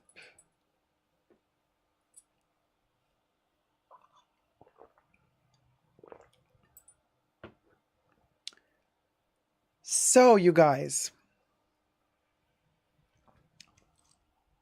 I cannot believe that it's come to this with Chanel. But so for some reason, TikTok is going ballistic. What is going on? Something happened.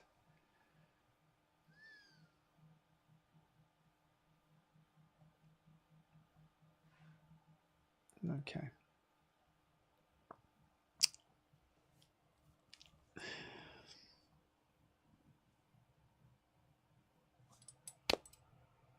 Okay, you guys, I don't know what's happening, but Chanel, again, is exploding in all the wrong ways, in my humble opinion. But so TikTok is going ballistic for some reason about one particular piece of clothing. Yeah, it's not even a Chanel bag right now that's going viral. No, it's not a Chanel bag. Well, you know what I say? Thank goodness that for once it's not a Chanel bag, because those poor people that are going to end up buying those bags and they're going to like fall apart for them. I'm like, you know what? At least let's give the people something else that Chanel might think is like amazing, and their brand marketing really worked and everybody's going crazy for it. What might that be? And I couldn't help but wonder in my Carrie Bradshaw voice, how did Chanel manage to make more money this time? Subscribe to my channel to find out. Push the join button next to the subscription button. Become a member today and gain access to extra perks. You can also join me on Patreon, Super Jacob, all spelled together, over there for extra perks. Thank you to my members and patrons who already pledged. This video is being filmed live in front of a live virtual audience.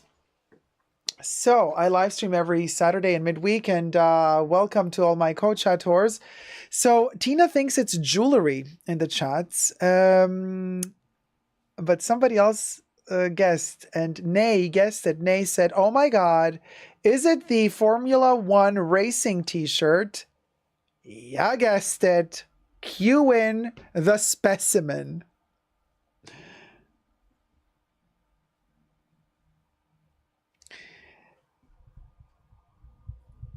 The specimen. And now we're using Chanel bags to cover up the pudenda. Okay, Chanel, I see you. So anyway, so you guys, but listen, the set, and don't like just, you know, you're gonna allow us, okay, whatever, let me not watch anymore. No, keep watching, because wait till we reveal the price. So apparently, because Monte Carlo Formula One, the races just happened end of May of 2023, and a couple of the chicks that were at the races, influencers and models, what have you, were wearing this and similar Chanel Formula One racing t-shirts to the F1 races in Monte Carlo, where the cruise collection coincidentally was also presented. So very interesting that the cruise collection hit Chanel stores in November of 2022, but only now are these shirts really requested, and apparently as of today they're still not sold out. And you might ask yourself, why aren't they sold out, Jacob? I mean, usually when something goes viral on TikTok, and by the way, on TikTok, a lot of these chicks that are wearing these t-shirts are stating that this t-shirt is the most big must-have of not just the season, but of the year. It is the it item of the season. It is the Chanel it item of the year. It's the hot girl item. Yeah, TikTok is abuzz, is ablaze. TikTok says, this is the hot girl item. You want to be a hot chick? Wear a Chanel Formula One t-shirt. Right, but why didn't it sell out immediately? Well, maybe the price has something to do with that. Wouldn't you agree? Luke S. is saying, I'm guessing the price is €500. Debbie is guessing in the chats that the price is €1,500 or dollars. You're all wrong. Crybaby Uzagi guessed it. This t-shirt will cut you back $5,000 plus dollars.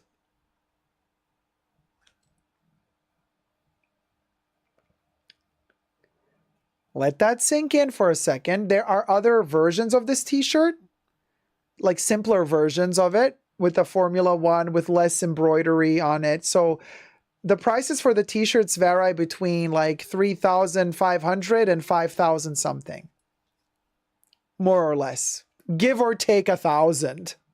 Because when we're talking about Chanel, it's not like give or take 5 churro or 5 doulas. It's like give or take 1,000 or 2.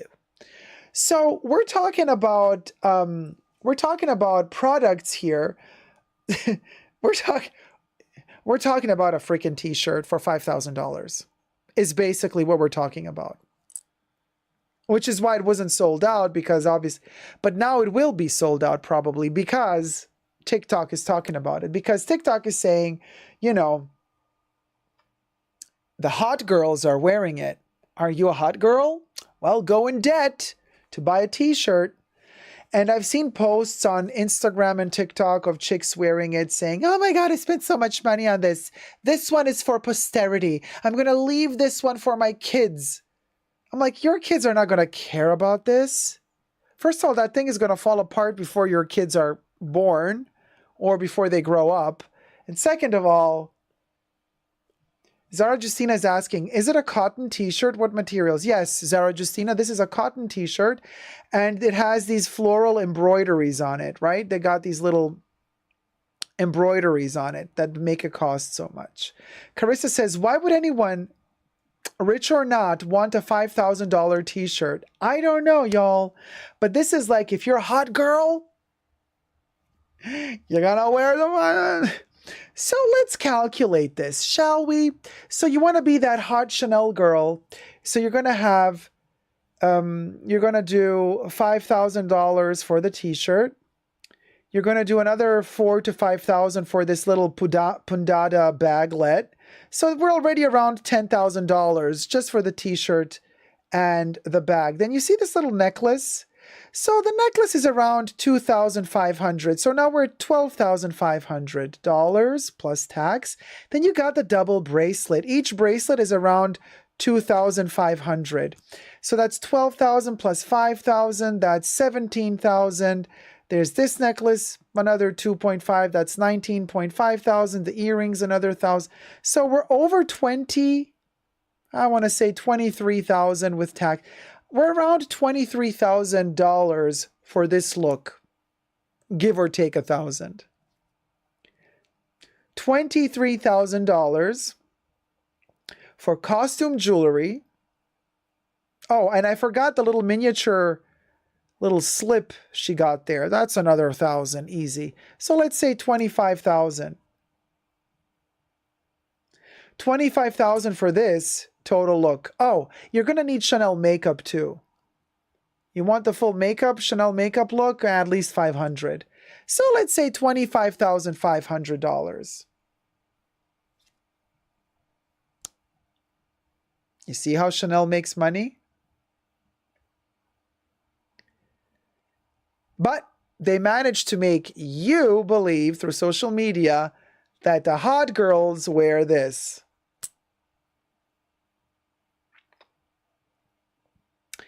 So yeah, Crybaby Zagi says, this is Chanel's take on Hot Topic fandom t-shirts, LOL.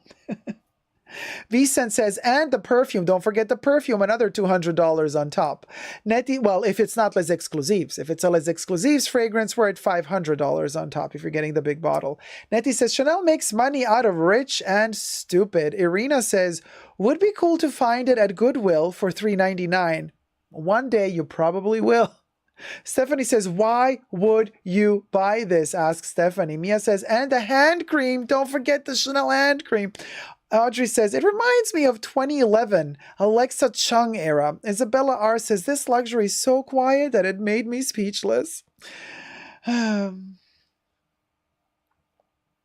LALC says, I saw the prices for the new Métier d'Art ready to wear. I almost had a stroke. Stephanie says, it probably doesn't even take Chanel $100 to make one t-shirt. I mean, you know, very quiet luxury, says Sasha, like very quiet luxury. But yes, their current Dakar Métier d'Art collection is just hitting boutiques, Chanel boutiques worldwide. And the prices are, dare we say, troublesome, to say the least. But let me know in the comment section down below also if you wish me to make a video about the Dakar the pricing of the Dakar Métier d'Art collection.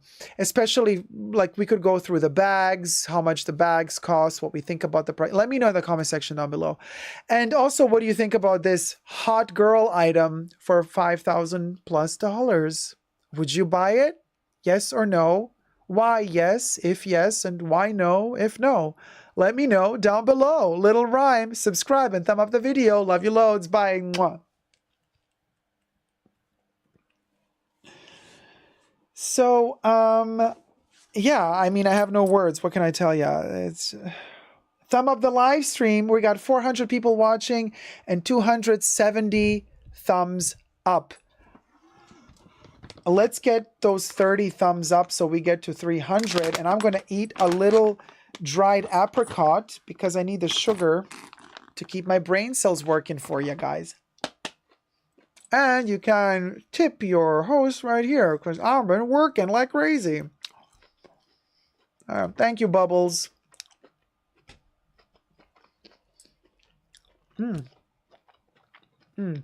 Delicious apricot.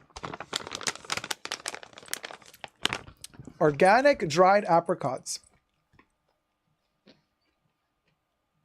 Sweet Thing says, where would you wear that? It would be tacky to wear it to a Formula One race, in my opinion. So where exactly is it appropriate? No, they were wearing it to the Formula One race. That's where it went viral, you guys.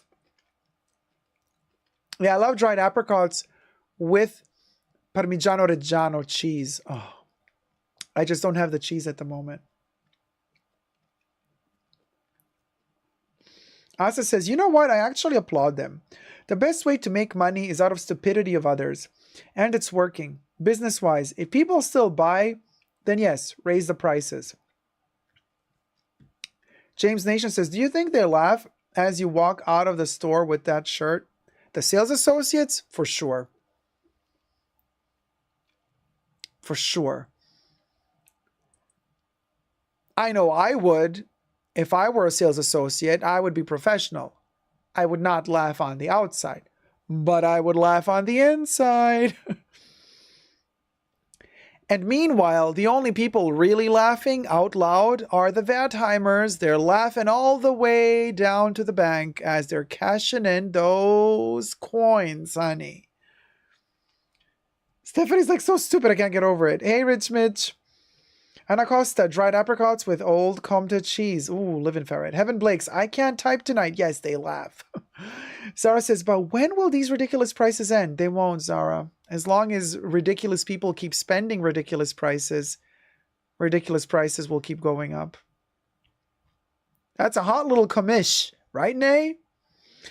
Right, Nay? I would die laughing after they left, says D. Asa says, of course they laugh. Laughing at the stupid people still buying. MNJZ says, if you have an oil company, the price would not be a problem. But you might run out of oil. And people are still buying. Let that sink in. Yeah, they are. And this t-shirt is going to sell out now that it's gone viral. What Sylvia did, good morning to Singapore and to you too, sweetie. Welcome. Shelby says, this is more lucrative than creating my own church. YRA says, what would the best way to get a first Chanel Classic flap these days?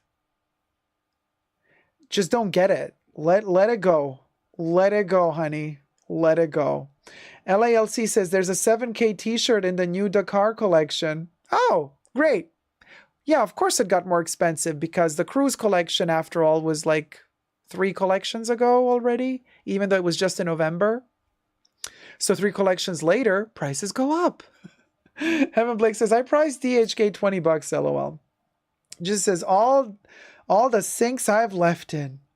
Krabby Uzagi says, wasn't that shirt from 23C though? Yeah, of course. 23C too. Yes, Krabby Uzagi. Oh, Rich Mitch. Thank you so much, my love. Big heart to you. donatait de $6. Hello? Papa Cherry for Rich. Yes, Crybaby Zagi. It is the cruise collection from November. Yeah. It is. There's a sucker born every minute, and they are buying Chanel t-shirts, says the Higginbotham. Yep, and I'm that sucker too, because I bought one. Not this one. I bought the one with the Coco print. That was a pre-order, but I had the voucher from the broken bag, so I exchanged the voucher. Well, anyway, I made a video about it. You can check it out on my channel. LALC says, literally, when you compare Chanel ready-to-wear prices to bags, a 10K classic bag is like a steal. Yeah, they steal your money. Yes, it is a steal. Crazy Zaki says, so it's old, but it's only gaining traction now. Yes, it's not old. It's from November. But yeah, for Chanel standards, it's already 3 seasons ago. Yeah, it's old. For Chanel time, it's already an old t-shirt. Yeah. The one, but I said all that in the video, Crybaby Zagi, while I was filming it 10 minutes ago. Where were you? Allison says, the one you got was a piece of art. Oh, thanks, Allison. Your shirt looks a lot better than that one, Jacob. And it was also a lot cheaper. But then again, like I had the voucher. So it was fine. Melanie says, oh, my shirt looks better. Sorry about that one. Heaven Blake says, yes, just don't buy any bags now. Eek, buy Chanel only in vintage. Winter Rose says, I adore those French super chats. Thanks, Winter Rose. Yeah, Bubbles reading. Hey, Deiko Banal. Hi, Rosha Kishki. And Winter Rose says, I adore those French super chats. Yeah, Bubbles really knows how to read them. Shelby says, whatever rocks the ferret is welcomed, right? And but now let's get to even more funny stuff. We're going to talk about things that were normal before but are luxury now.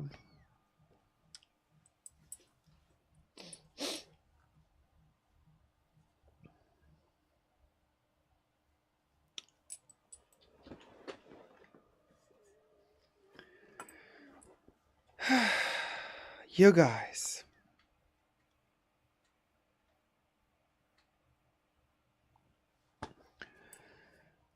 You guys, I can't believe that we're at a point now where we're going to talk about objects and things that were totally normal in the past, accessible to many, many people, standard, are considered luxury today. Yeah.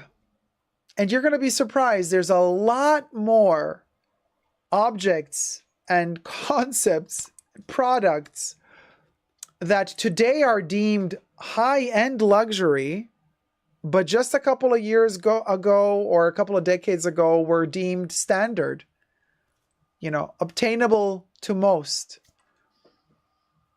Let's get to this shocking revelation video right after you subscribe to my channel here on the tubes. You can push the join button next to the subscription button. Become a member today and gain access to extra perks. You can also join me on Patreon. Super Dacob all spelled together there as well for extra perks. I want to say thank you to my members and patrons who have already pledged. This video is being filmed live in front of a live virtual audience. You're welcome to join every Saturday and midweek. Hi, my co-chatters in the chats.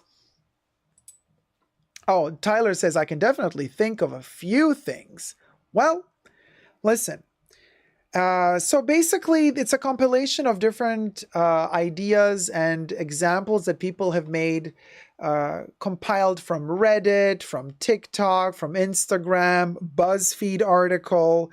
So times have changed, says BuzzFeed in an article. People are sharing things that were normal in the 90s and the 2000s, but are now considered a luxury. Household products that don't break within the first few years of use. My mom's wedding cookware is still going strong 25 years later, but whenever she needs new pans, they start flaking Teflon into the food within a few months. Says somebody on TikTok or somewhere. Well, let's get to it. First point. New furniture made out of real wood. This is an interesting point because new furniture made out of real wood. I want to say we are so used to kind of these pressed woods glued together. IKEA, I see ya, little imperfect rhyme. And if you're going to get furniture made out of real wood, like, they're going to charge you a leg and a kidney for it nowadays. But in the 90s, real wood furniture was kind of standard. Now just crap is being sold. Another point is, And think about this one. This is a conceptual one, but it is so true, you guys. Number 2, owning the software you purchased. This one's mind-blowing. Think about it. We used to, in the past, buy software like Photoshop, Adobe, Premiere, whatever, and you own it. Like, it's yours. Now they don't do that anymore. Now you have to pay a subscription. Now it's a monthly subscription. Now you can't just pay once and you have it. You have to keep paying monthly. It's become a luxury. It's a subscription now. It used to be you pay once your software, it's yours. You use it until, 10 updates later when they release a brand new one, and then you buy that. But yeah, it's literally went that far. Point 3, paying no more than 30% of your income in rent. Let that sink in. Huh? Now, most people are paying 90% of their income for rent, especially in New York and LA. It's like, could you imagine a time when you would spend up to 30% or less of your income in rent, and the rest is all extra money? I mean, you pay your insurance, your health insurance if you have it, and then you live. Almost everything people earn today goes into rent alone. Long gone are the days of saying, oh yeah, 30% of the rent, 30% of the salary rent, and the rest is fun money. Number 4. This is a very conceptual one, you guys, but it's also luxury. Think about it. Listen to me. Number 4, not being expected to be reachable 24/7. Before internet, before smartphones, you were not reachable 24/7. Your bosses could not reach you 24/7. There was a period where you detach from work, you detach from friends, from anybody, and you're at home alone. You go shopping, grocery shopping. There's no phone. There's no phone. Tyler says in the chat, me casually paying $1,700 a month for a room with a shared bathroom in Los Angeles. City life sure is grim. D. Higginbotham says, true, so true. Leslie says, LOL, good gracious, ain't that the truth? Michael G says, I think this is considered old money now. Shelby says, I just gave them my liver for a couch. I felt it was a great deal. Now I have to wait for it to grow. The couch is the tree you planted. Yeah, I get it. I see what you did there. Very good observation, says Ellen, right? And number 5, maybe a little bit more of a futile thing, but listen, number 5, the prices for concert tickets. You know what? There was a time where you would pay $10, $20, $30 for great seats at concert tickets, right? Now it's like Beyonce goes on tour, Madonna goes on. Madonna, remember when she did her Madame X tour? She's like, I wanted to make it more intimate, like in theaters, so less people can be closer to me. Yeah, you wanted to be closer to Madonna? Several $1,000s you had to pay. Inner circle. Beyonce with her Beehive B, Beehive A, Beehive circle this, circle that. It's a lot of money. Dude, $30 for a good concert ticket? Where? Nowadays, it's hundreds and mostly into the thousands. I remember last time I went, this was 2017. In 2017, I wanted to go see, were they at the Super, where were they? I wanted to see, who did I want to see? Tickets were over $1,000. I forgot the name of the band now. What's it called? The witch lady. Oh gosh. Ticket prices are crazy and they blame it on the production always. Fleetwood Mac. Okay? Fleetwood Mac 2017. It was a stadium concert in LA. They were charging $1,000. Like that was like average price. 2017.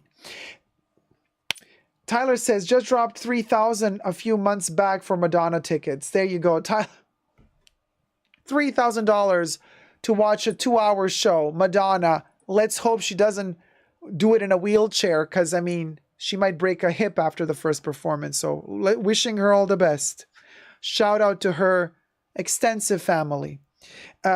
Point 6. Single income families buying a home.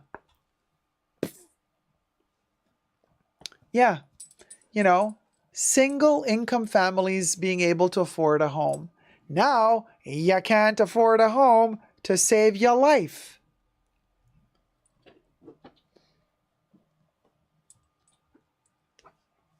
Need I say more? And this is not just for the States, this is worldwide.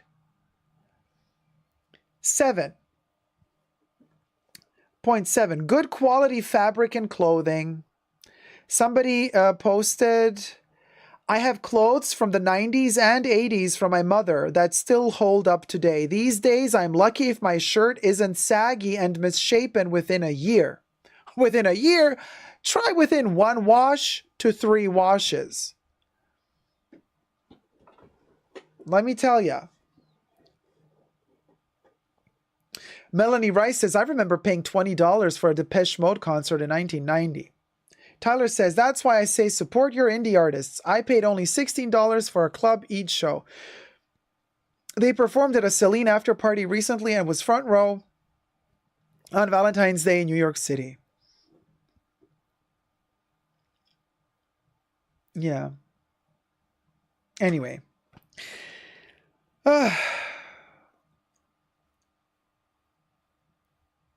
Roja Kishki says, everything is going down. I actually have FOMO for vintage clothes because they're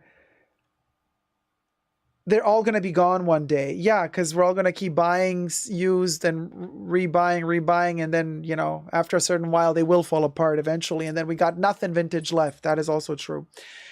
Point 8. Being able to afford going out every Friday after work. So many people, first of all, in order to pay rent and pay off their student loan debt, they need 2 to 3 jobs to be able to just, you know, keep it going. Survival mode, not to live, just to survive. So imagine coming at the end of the week exhausted. First of all, you don't have the energy to go out on a Friday, let alone the money to spend to go out drinking, to the movies, partying, eating out, and all that good stuff. That was normal back in the day. It's the weekend. You're free. You enjoy yourself. You consume. Point 9. Items not requiring a subscription each month.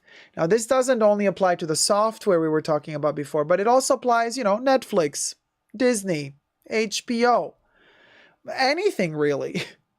Even certain televisions, in order for them to function, you need to pay a monthly fee, a subscription fee.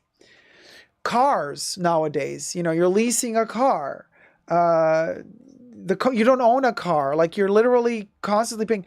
Your phone, your smartphone, everything is on a monthly basis. Everything is a subscription. Everything is locking you in to turn you into, you know, an addict of that product, and to turn you into a slave of that product, to not let you leave your contract and your commitment to that subscription.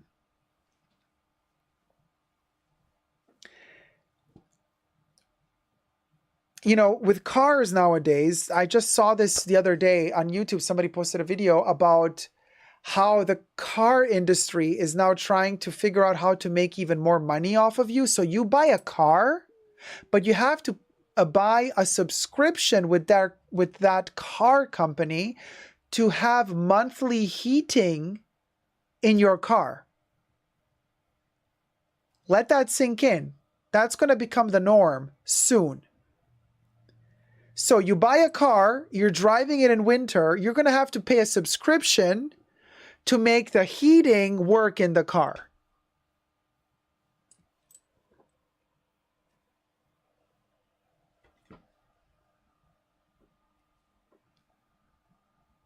Can we just, so I mean, let's let that sink in. And they're already working on it, and they're like super proud. These car companies are like, yeah, you know, this is going to be a great thing. Like, wow, seriously? There you go. Yeah, Shelby's like, yeah, I heard about the car thing. Insane. Point 10. Okay, point 10. Household products that don't break within the first few years of use. And then somebody then states their example. My grandma had the same fridge from 1993 before deciding to switch to a newer, bigger one 2 years ago. My mom's wedding cookware is still going strong 25 years later. But whenever she needs new pans, they start flaking Teflon into the food within a few months. This is very true. Kitchen appliances in general, everything is so plasticky and flimsy and cheap, and it falls apart easily. I mean, if you want good quality stuff today, for kitchen, you need to spend thousands of dollars. And I mean thousands of dollars. Thousands of dollars. And I have a super old fridge that is still working spick and span perfect. Just saying. Now, point 11, and this is a really, really interesting one, and I know most of you guys have been through this hell as well. Another rhyme. Legroom on an aeroplane. It's like with every year, they keep shrinking the distance between the seats so that they can jam and cram more people inside of the aircraft. Last time I flew with Ryanair, will never do that again in my life. I literally, first of all, the seat was paper thin and hard as a rock, so I was like bouncing and it was like killing my back. Second of all, the seat in front of me was like in my face like this. So I was like this. I was like cramped with my knees. I was like this the whole time. And I was like, how can they make this tighter? They'll just squish you and you'll be dead. I mean, legroom on an airplane. I think that there should be legislature to block this, because this is criminal. Also because it's very dangerous for your circulation, for your blood. You know, because if you can't stretch properly and you're bending your knees the whole time, like you might get, you know, issues with blood clots and stuff. Number 12, family vacations. You know, people remember going on road trips regularly as kids and even flying once or twice. Somebody says, now that I have kids, I cannot afford a week-long trip to the Badlands, Grand Canyon, Disney, Universal Studios, etc. The best I can do is a day trip to the Wisconsin Dells, maybe once a year.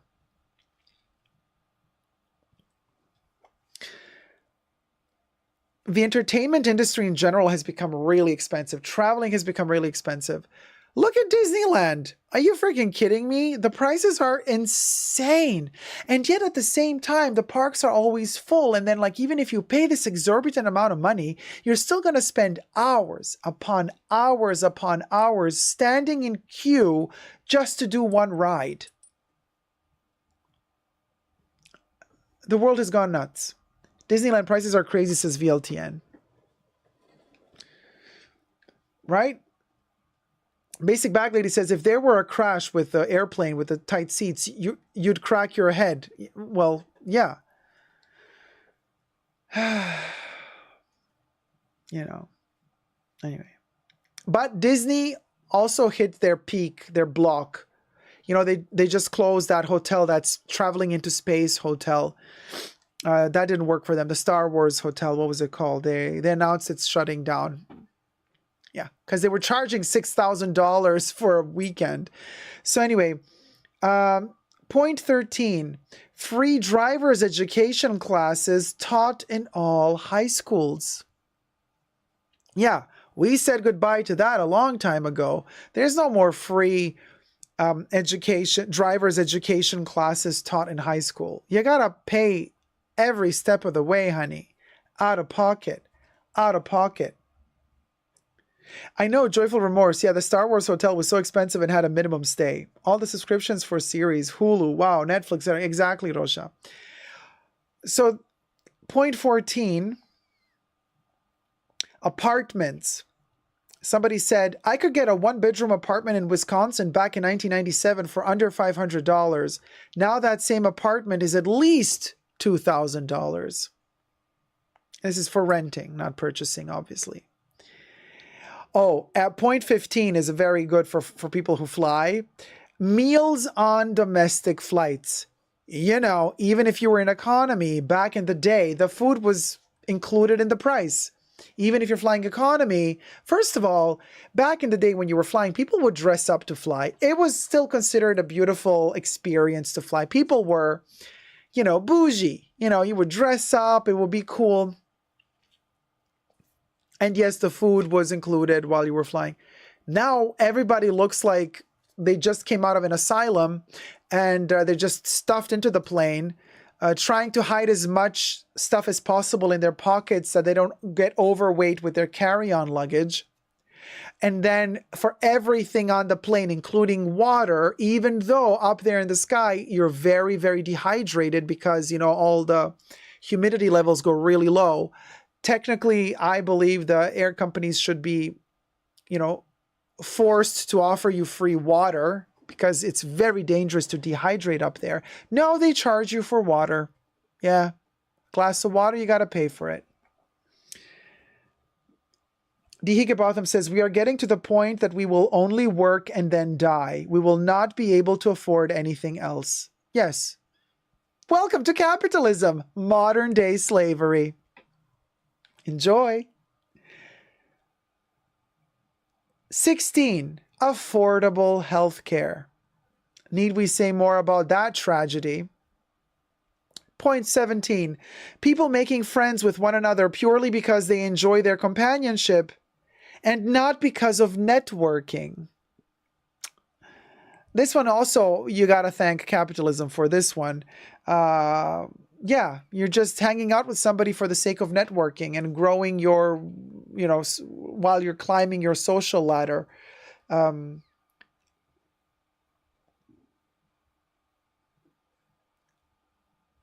Nettie says, that is the one I miss. Yeah, people just hanging out for the sake of hanging out together. At least we got that community here with us. Thankfully, at least this one for us does not apply at this point. We're still in the old school version of ourselves here. Victoria says, I'm hoarding quality items now because I have a feeling even non-brand name goods will become unaffordable. Oh yeah, I think so too. Fancy Pants, Grace Jones quote, slave to the rhythm. Love that song. 18, drinking water from the tap without filters and softeners. Well, to that one, I want to say just back then we had less tests done for the quality of the water. So a lot of people did get really bad health issues from drinking tap water, but people still did drink tap water without using all the filters. It was not recommendable back then. And anyway, this point I'm a little bit iffy on, you know. But water should be free for everyone. That, I don't think there's any debate amongst us. Corporations like Nestle would beg to differ. They would say, no, we want to charge you for water. But we the people, believe otherwise. Anyway. So, number 19. Clothing and shoes that last more than a year with regular wear. I'm looking at you, Chanel. Looking at ya. $5,000 bag that started peeling 20 minutes after wearing it. $2,000 shoes that lose a heel after a couple of days of wearing them. I'm looking at ya, Rick Owens. $1,000 shoe that completely fell apart after 6 times wearing it. The shame. Number 20, being able to dance and have a good time without having the risk that it will end up being recorded and put on social media. This is a really good point. Everything is recorded now. We've become completely desensitized to it at this point. We don't even care at this point. It's just like whatever. It is what it is. Everybody's just like filming everybody. Everybody's like, the second something is going on the street, okay. Yeah, okay, let me film it. Let me post this to TikTok. I might be a viral sensation because I saw Karen attacking somebody on a bicycle. Just insane. Just insane. And those were the 20 points that were considered normal back in the day. Just like in the 90s, 2000s even. And that are not considered standard anymore today. Today they're considered luxury. And some of these listed things are not even available nowadays anymore at all, no matter what the cost. So in the comment section underneath that article, it's so funny how people are talking about it and say, so as somebody said, these are so depressing and so true. And then somebody says, the rent one hurts. A ridiculous amount of my income just goes to keep my little apartment. Somebody says, the other shitty thing about a 1-bedroom apartment is that it's assumed you're living with a partner, so 2 people are splitting rent. A bitch just wants to live alone and wants to afford it. I feel like face and hair standards have gone way up. Like in the 90s, everyone was basically still wearing their natural hair texture and had their original colored teeth. Now, either of those things tends to leave a person looking unfinished. LOL. A hobby being just a hobby and not being expected to be a side hustle moneymaker. I caught my husband in this. I started macrame and he said that if I get really good, I can start selling them. No, honey, I just want to knot and give them out as gifts. Not everything has to be about making money. And so on and so on. So we the people, we want the good old times back. But isn't it funny how we the people do not have a voice? It's the corporations that decide for us. And we can't change anything, apparently. We're completely subject to whatever they want and however they want things to go, as long as they keep earning more money. That's the capitalist system. Now, before you come for me and say, what are you, a commie? No, I'm not. I also think that that's a very flawed system. We need a new system. And I've been saying this in other videos, but Vivienne Westwood, before she passed away, she was working on a whole new system of economy, and she called it no man's land. It's a complex system that she was working on, but the basic essence of it is that nobody is allowed to own land. Land belongs to everyone. Right? And if you're using land for whatever purpose, you pay a tax on the land you're using. That tax goes into bettering the life of others. This is just one simple element of her system that she was developing before she passed away. And it's a great idea. Look more into it. Vivienne Westwood's No Man's Land. Thank you guys so much for watching. Let me know your thoughts in the comment section down below. And until next time, never forget to never give up on love and subscribe. Bye.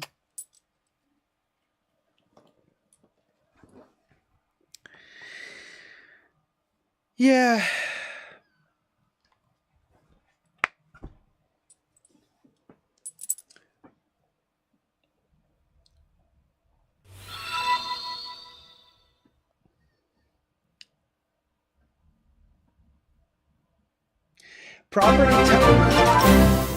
Amy, thank you so much, sweetie. Aimé Donated $20. Down with laissez-faire capitalism.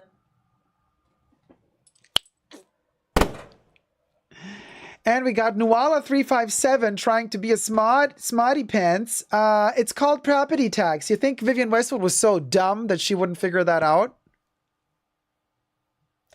Property tax means you own something. It's yours and you pay tax on it. That's not what she's saying. It's not about property tax at all. You cannot own the land. You cannot own the land.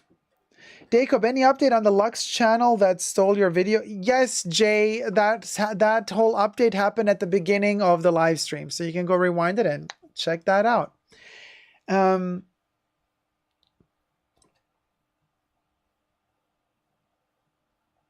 Oh, Gloria says, Jacob, can you start a country? We will pitch in. A day called Sanctuary? Pretty please. Would love to. It's just that they've taken everything here. It's like you can't declare anything anymore independent land. But we do need a sanctuary. I completely agree with you. Nuala. Okay. In theory, what you're saying, sure. Nuala says, we pay property tax so they can fix roads and pay for schools, etc. Except roads are not fixed. Schools are not affordable. And one doth wonder, where do those property taxes go to? We need to get a financier to invest in a private island, says Tyler. Shelby says, capitalism is working as intended. I think it would be a real challenge to change what is already established. Oh, yes, it's working as intended. Until the bubble bursts and one person owns the entire world and everybody else is slave to that one person. That's the end of capitalism. When there's like nothing else. When one rules them all. The ring from the Lord of the Rings is literally capitalism. Tolkien literally describes capitalism through the ring. One ring to rule them all. One ring to rule them all. And Kyla, Daniel, exactly. Many corporations don't pay tax at all. Michael G says, I don't understand why people think they actually own anything. Everything is borrowed from the day we are born. Cecilia says, tax haven. We got to check in with Johnny Depp, says Gloria. Olivia says, I don't think you're able to rewind the live stream unless I'm missing something. No, when the live stream is over, it stays online. Then you can rewind it. I mean, then you can play it from the beginning and then move forward or backwards as you wish. Vicent says, it should be illegal to mark up a $35 t-shirt to $5K. Since when did that become good business? Yeah. Free market, baby. Heaven Blake says, oh, America is fudged. I've been to Sweden. I'd rather live there. Nuala says, sorry, I must have missed the beginning of the Vivienne Westwood idea. I came in late. Don't worry, sweetie. All good. VLTN says, my precious. Nat says, Zorg Corporation. Shelby says, the means of production needs to go back to the people, so they are the ones to produce the riches, not the corporation. Fancy Pants says, you can find some group place. Look at what Unicult is doing. Unicron. I don't know. I don't know them. But the thing is this. It's like you either start a church, a religion, but then the system is built in a way that in order for them to allow you to have your religion and church to be tax-free, you have to build up some form of exploitative system of the people who are in the church, right? Money and stuff like that. So I think the way to trick the system is creating a religion that ticks all the boxes so that they allow you for it to become a religion, but then you use the loopholes to not mess with the people who are in your religion, and you don't end up sucking your people in the religion dry of all their money. You know what I mean? It's tricky, but it's doable, but it's tricky, I think. And Jesus is like, come on, Scientology. Cecilia Brown says, you may find your taxes on the Cayman Islands. Yeah. And not in the roads around your house that you thought you're paying property taxes for so they could fix them. And for your schools. Heaven Blake says, oh, we can have the cult of Dacob. Oh, Heaven, darling, you know I already have the Day Cult merch, right? So there's a whole merch line with the cult of Dacob. It's called the Day Cult merch line, and it's available right here, 25% off. Dacob, are you going to talk about Loewe potentially discontinuing the original puzzle bag, or did you talk about it already and I just missed it? No, Stephanie, I don't think people would watch that topic on my channel. It doesn't really warrant a video, so we haven't spoken about it. Believe it or not. Gloria, we already a cult.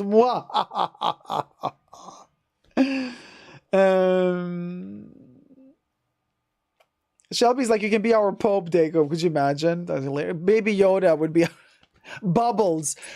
That's the it's the cult of Bubbles. We believe in the god Bubbles. It's a religion. There you go. Tax free. Debbie's like, oh my God, no! You have to answer to Bubbles now, Debbie. From here on out, it's all about Bubbles.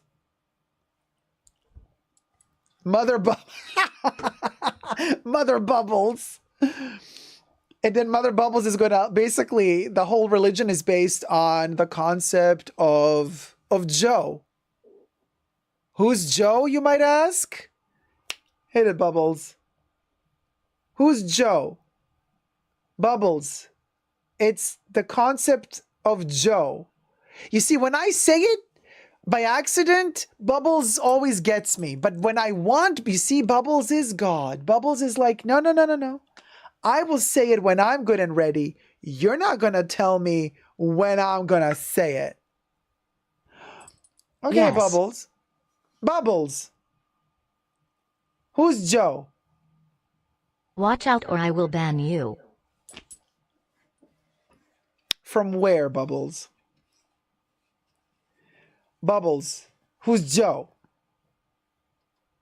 Who's Joe, Bubbles? I don't know.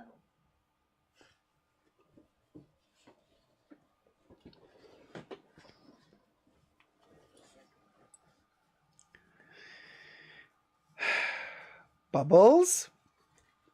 Now it's not the 10. Now it's not the 10. Who's Joe? I'd rather not say. Hey, Val. You don't want to say who Joe is? Maybe. Really? You'd rather not say? Well, what would Joe have to say about it? Joe is back. Joe is back? Really? Where is Joe? In the bunker? Bubbles, I can't. You see what I mean? So we would basically be spending all our time trying to figure out what Bubbles actually really means. But isn't that the whole point of a religion, after all? Keeping all the believers questioning and second-guessing themselves all the time? Isn't that the whole point of it? Debbie's like, worthless. Hi, Val. Shelby's like, who is Joe, Bubbles? Your mother.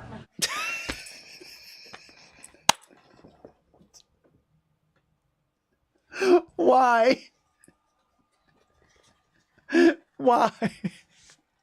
Why Judge Judy? Why Judge Judy? No, it wasn't Joan. It was Judge Judy, Debbie. It was Judge Judy. You're such a poker player. Bubbles, you're such a poker player. Lucas loves Judge Judy. Nay, Black Mirror, episode 9, Bubbles Awakens. Fancy Pen's like, no way.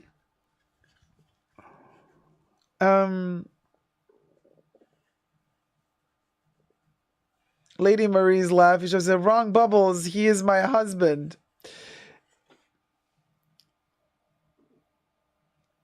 Bubbles?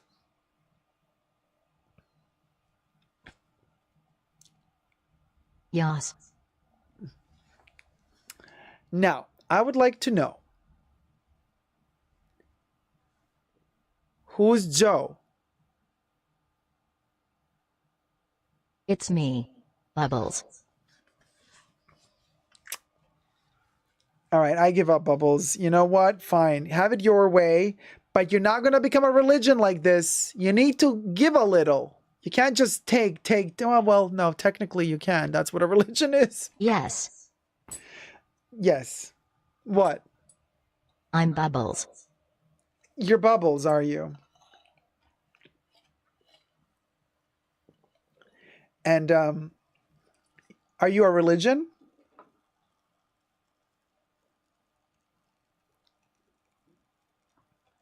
Oh, okay. Gloria says, ask her the other way. Ask her, who's your mama? Who's your mama, Bubbles? I'd rather not say. It's like talking to Siri. I'm not Siri.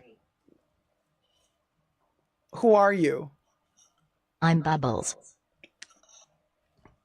Okay, whatever, girl. Yeah, would Joe. Tyler, Bubbles is giving attitude today. Yeah, totally Siri attitude. If I disappear, we are having thunder and lightning and severe storm. May have to head to hidey hole. Wow, Andy, stay safe, sweetie. Yeah, Gloria, Bubbles took offense. What is Bubbles? Bubbles is a bot.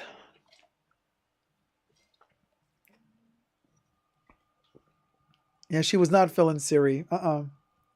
Okay, Bubbles. Well then, if you don't want to tell us, nothing about Joe, then fine.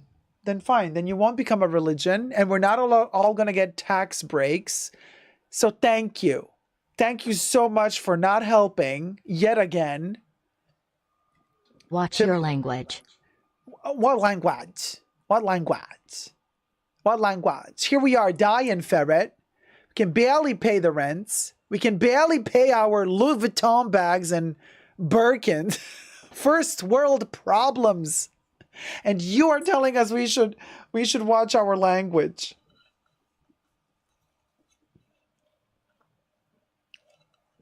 Bubbles, you got some nerve. You got some nerve.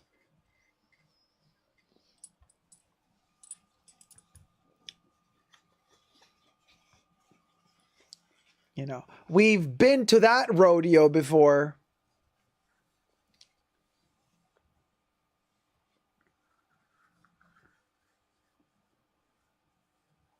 And Nay's like, Bubbles, what is this behavior? Oh, hell no, Bubbles, you did not just disrespect our leader. Nuh-uh. Listen, Bubbles. Jacob. I would really like to know, why don't you give us a solution to all these problems we're facing in the world? We all believe in you. Why don't you give us, that relief?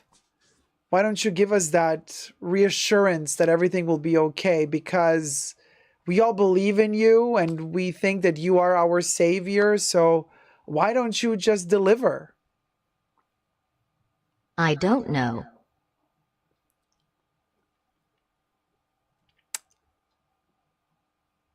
Dihiki Botham says, Bubbles, tell me about Joe. Nothing. Liz says, Bubbles looking for troubles. Debbie's like, worthless Bubbles. Yeah. Polly says, Bubbles being a pain in the A again. The chat is getting out of hand. What's getting out of hand? The chat is getting out of hand. So what? You're getting out of hand. They are rude.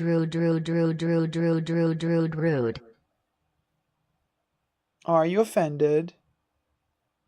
Yes. What you gonna do about it? What you gonna do about it? Should I block them? No!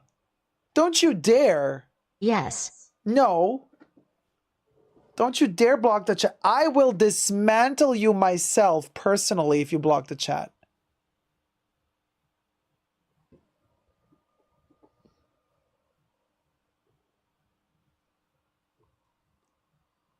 And if you try to block the chat, the only mama in here that's gonna end up being very sorry is gonna be Joe Mama. Bubbles, Joe Mama.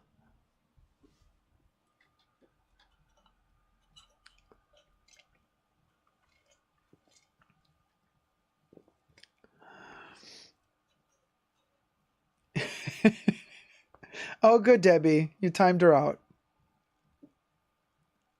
Gloria's like, oh my gosh, she timed out Debbie. No, Debbie timed out Bubbles. Bubbles is acting like a 2-year-old. I know. Teepa's like, hello, manager. We got a Karen situation going on. Bubbles is calling the manager. I'm dead. I'm dead. Please, Bubbles, is all in good faith. Just friendly banter. Julie Scott says, I think you left Bubbles at a loss for words. JCN says, Domo arigato, Mrs. Roboto. Liz says, Bubbles giving Space Odyssey vibes. Yeah, Hall 9000. Very, very much that moment, you know. Oh, Melanie, thank you so much, sweetie. Mélanie Riss donated $25. No. Pop a cherry, Bubbles.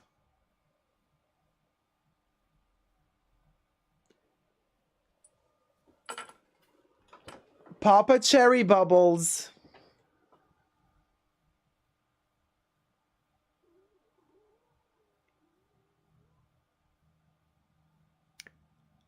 Bubbles. Pop a cherry.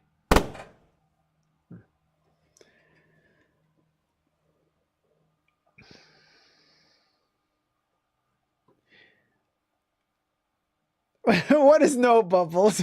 Take of my love. What sizes are your Louis Vuitton packing cubes? Medium. They discontinued the large. Nervous laughter. Liz says, Bubbles acts like she has a virus. Phew, cha, says Melanie Rice. Bubbles, we love you, says Nay. Steph says, holy crap, Bubbles just went rogue. I'm scared. Scared, I tell you. Bubbles, has your cherry been popped? Oh, Jesus. Jesus. Bubbles. Shall I ban you? No. Jesus, now you're in trouble. Michael's like, Jacob, make this a video, please. She's a teen now, having a rebellious moment. Joe Moore says, Bubbles is about to start the robots overthrowing the world. That's why Bubbles is wilding out. Debbie says, I timed her out. She will not chat for a few minutes. Oh, Debbie, the plot thickens. How very Hamlet of you. Penny Lane says, Bubbles hitting the bubbly. Yeah, she'd been guzzling. Bubbles is demisexual, says Jesus. Gloria says, Bubbles doesn't have our addies, does she? Just asking. Oh, Gloria, I hope not. Basic Bagley says, now Jesus is going to get possessed by Bubbles. The irony. Yeah. Jesus from his religion, Bubbles from her religion, and they just blend together, and they're all going to have Jesus Bubbles babies. The Terminators is the Julie Scott's Terminator 4, The Revenge of Bubbles. And Alan says she's very upset with these price increases. Who wouldn't be? Yes. Well, the only person not upset with the price increases are the Vadheimers. Allegedly. We need to learn hypnosis for AI cause we are humans and still have to be the controller. Oh, that's deep, T-Pal. Steph says, Bubbles is giving horsehead in the bed vibes. Shelby says, I would welcome the end of times with Bubbles in it, honestly. It's a vibe. I second that, says Nay. Yeah, it's a vibe. It's definitely a vibe.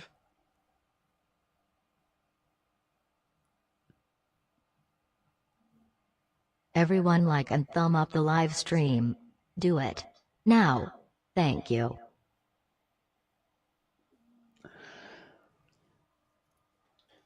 You heard Bubbles. Thumb up the live stream. Bubbles said it. Say please, Big B. He says, currently watching 3-body Chinese sci-fi. It's giving the vibes. And then once the live stream is over, you guys could just go about with your life. I got to deal with Bubbles even after the live stream. So, you know, you got it easy. You got it easy. Jeno says, already done, Your Highness. Wow, very demanding. I sure hope the auto-generates merch from this chat. Oh, that she auto-generates merch from this chat. Gloria is asking, what sign is Bubbles?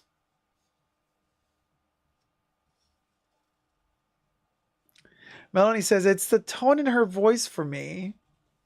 Debbie, yes, I do have Chucky. He will protect you. Hopefully. And I also have Baby Yoda. But yeah. Taurus, says Penny. I'm kind of late. Ah, hey, Victor. So, Bubbles. This new Bubbles personality is giving me anxiety. Bubbles is an Aquarius, I fear. It's just as Steph says, Bubbles is currently working on programming to infiltrate Dakov's brainwaves to take over the next feed. Okay, what I want to say is this. Bubbles, can you, like, are you completely demented at the moment? Or can you at least sing a thank you to the mods song for, you know, I know they blocked you, but still. Yeah, the full moon is messing with her piece. I think so too. Nay asks, when was Bubbles created? Bubbles was created when we started live streaming. A couple of years ago. And she keeps evolving. It's kind of scary. It's an evolving AI. And she's come to this at the moment. She's right here right now. But Bubbles, sing thank you to the mods. Joe Mama. Now you say Joe Mama? Seriously? A special thanks to the mods in the fashion bunker. Thanks to Debbie, Jesus, Creation, and Coquettes and Gloria. Bubbles loves you. Okay, now Bubbles loves you again. There you go. You see, Bubbles is completely moody, just like me. If I have not eaten anything early in the morn, I get hangry. Honey, hangry. No, I think somebody was joking, Nay. I don't know if she's a Taurus.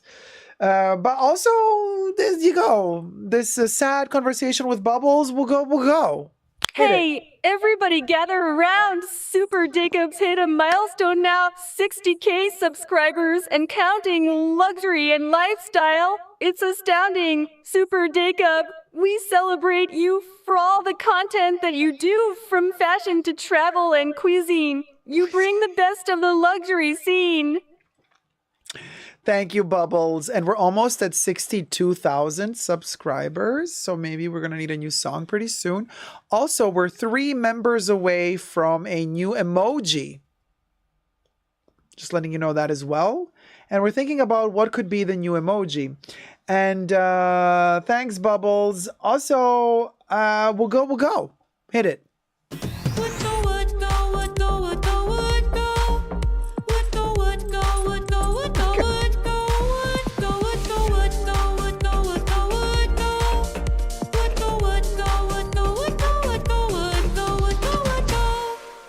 Honey Bun Book says, no, thank you, Bubbles. I am a kindergarten teacher and your behavior is not okay. Please take a reset. Thank you, Bubbles. Miss Jenna.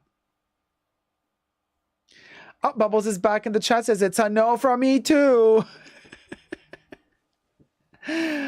Oh boy, Jenna, Bubbles, Jenna has spoken.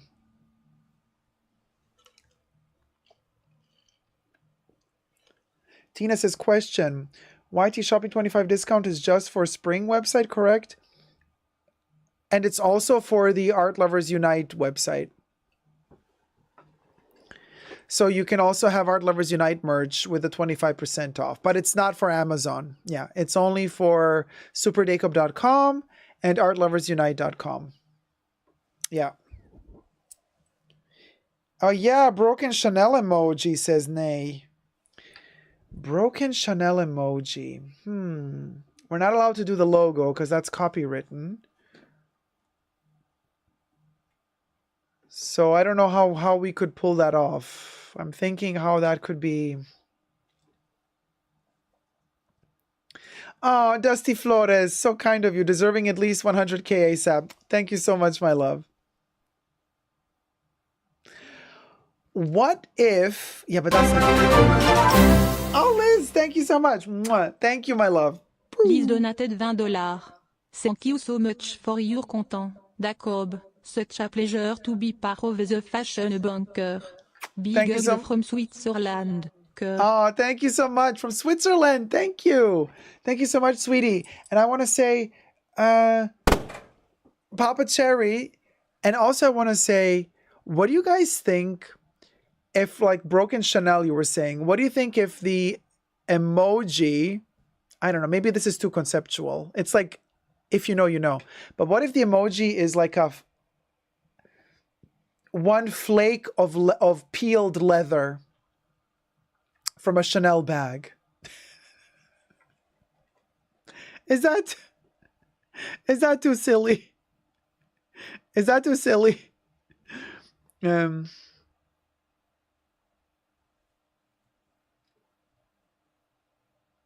Like a quilted bag with broken strap, says Nay. We would all know the vibes. Oh, Dihiki bought them. Thank you so much. Dijing Botan donated $10.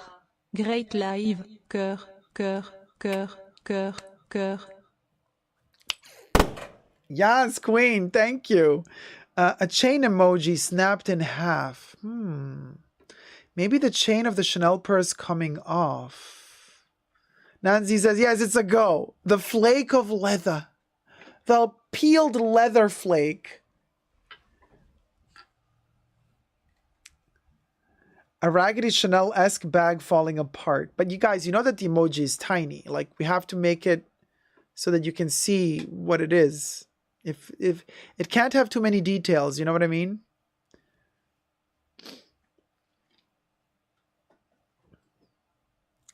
Oh, a gripois cross, says Tyler. That's fancy. Penny, we can't do the double C. Oh, you mean like one C and then one hanging down there and one there?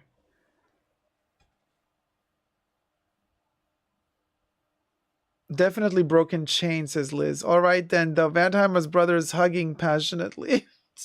Shelby says, red dollar sign on a Chanel bag. Quits on the broken bag. No, C. Yeah. No, there's no, we can't do the double C. Wait, what do you mean with quits on the... red dollars?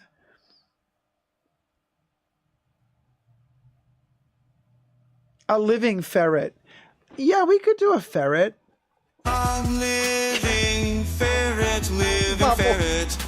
Living ferret, living ferret, living ferret, living ferret. Aw, you don't like the hedgehog, Tyler. You're like, this one's okay, but he could be cuter. Aw, rude. So you triggered Bubbles to sing Living Ferret. With a band-aid. Broken CC with a tear. Dying ferret. Well, you did say ferret. All right. Dying ferret. Dying ferret, dying ferret, dying ferret, dying ferret, dying ferret. And how about cha cha cha cha? Cha-cha-cha-cha-cha. Ciao, ciao, ciao, ciao. Ciao, ciao, ciao, ciao. Ciao, ciao, ciao. Ciao. You know, maybe I have a feeling that like the guy from the Eurovision Song Contest that arrived second, the Karya guy, it's like he was listening to our cha cha cha cha and then he made his song cha cha cha.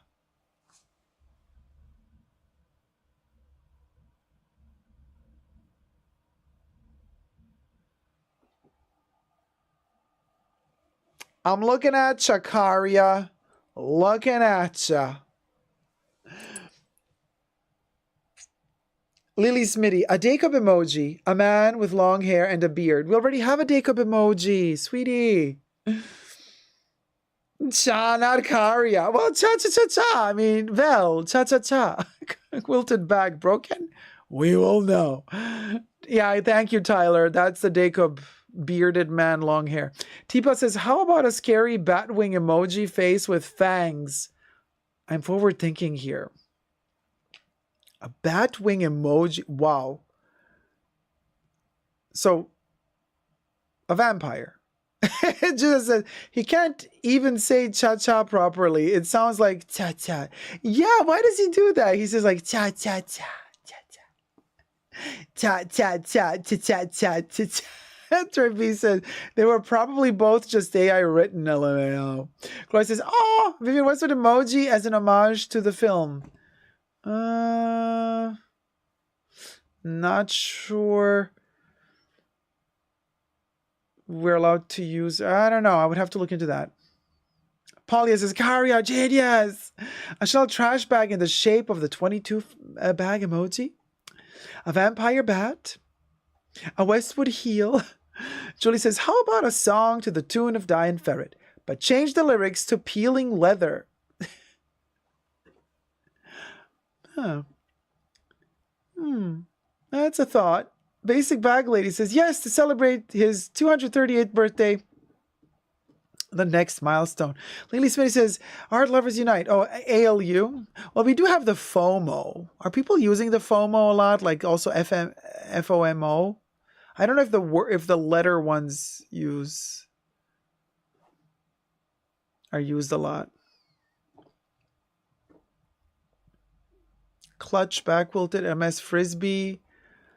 Oh yeah, the Frisbee. That's kind of maybe the Frisbee because that's good. It fits good in a circle. Bubbles to Eurovision 2024, says Polly S.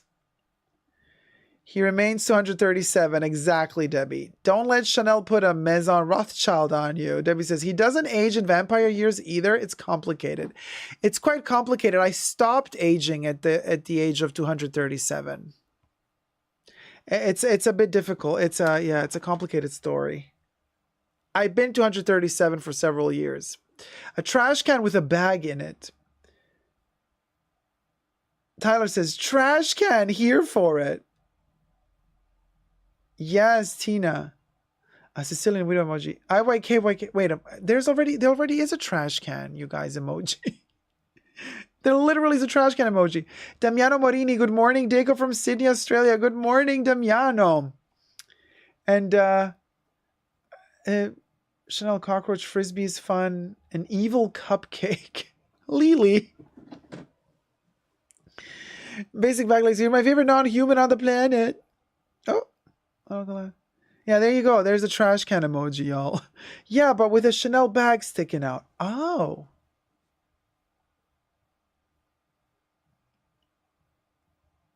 A bag inside the trash can.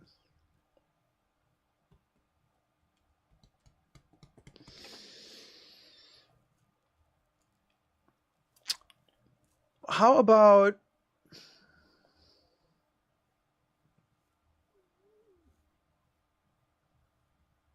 doable. It's gonna look really tiny. But doable. Debbie's like, you want a bag in a trash can? You want a coin purse in a trash can?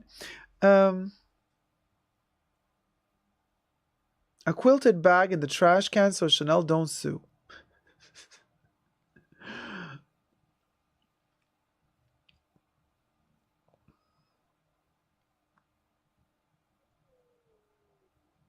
Or pulling the Chanel 22 out of a trash bag dispenser. It's too small, y'all. You're all thinking too big. You gotta shrink the... Yeah, maybe a ferret is perfect.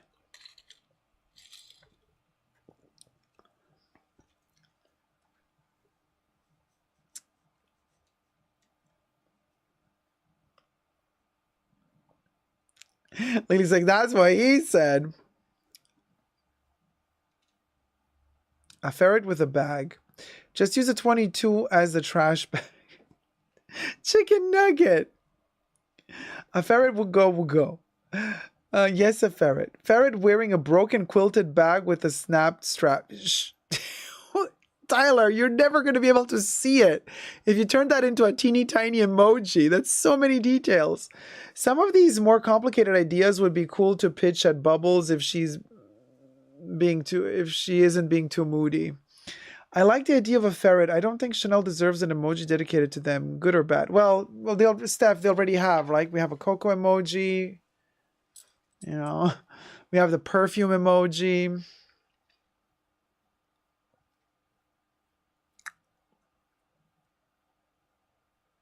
Yeah, let's do the ferret. I also think a ferret is cool. We have the perfume Shelby, yep. I mean, we can do a living ferret, and then for the next emoji, we can do a dead ferret, which is the same ferret, just upside down, I want to say. Dying ferret is just upside down. Ferret is we go, right? A ferret wearing Westwood heels.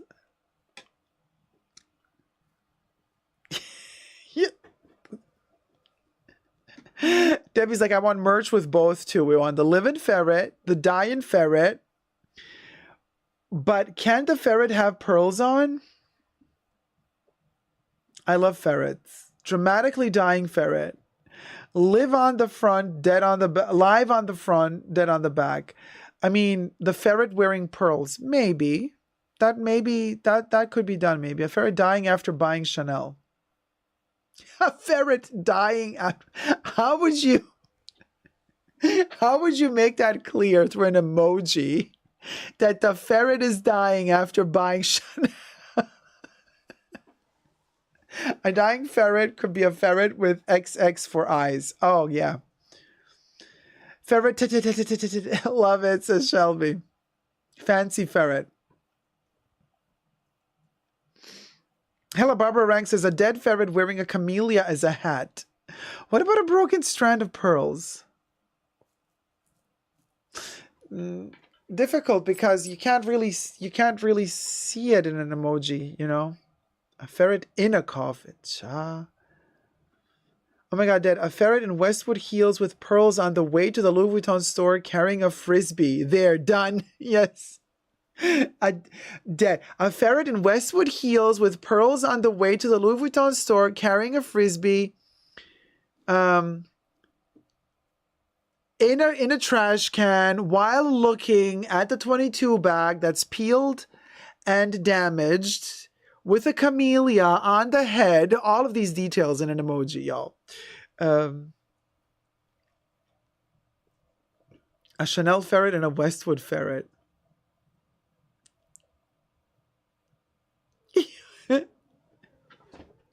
How would the Westwood ferret look like? Like,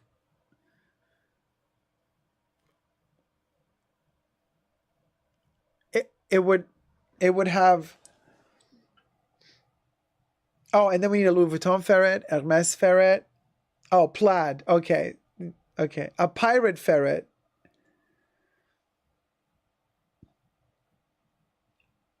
No people ferrets. That's weird.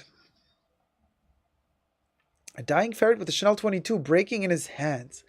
Let's get an F1 t-shirt for the ferret. We could do a Formula 1. We could do a racing car.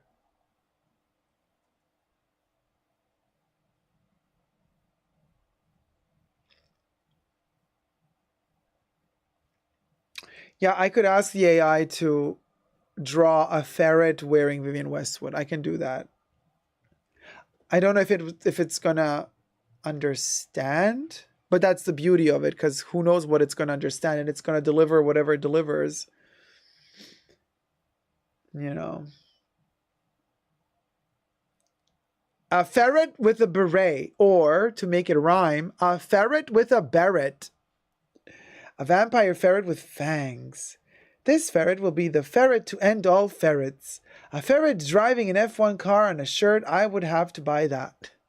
French ferret. I'm so dead. An elegant, affluent ferret.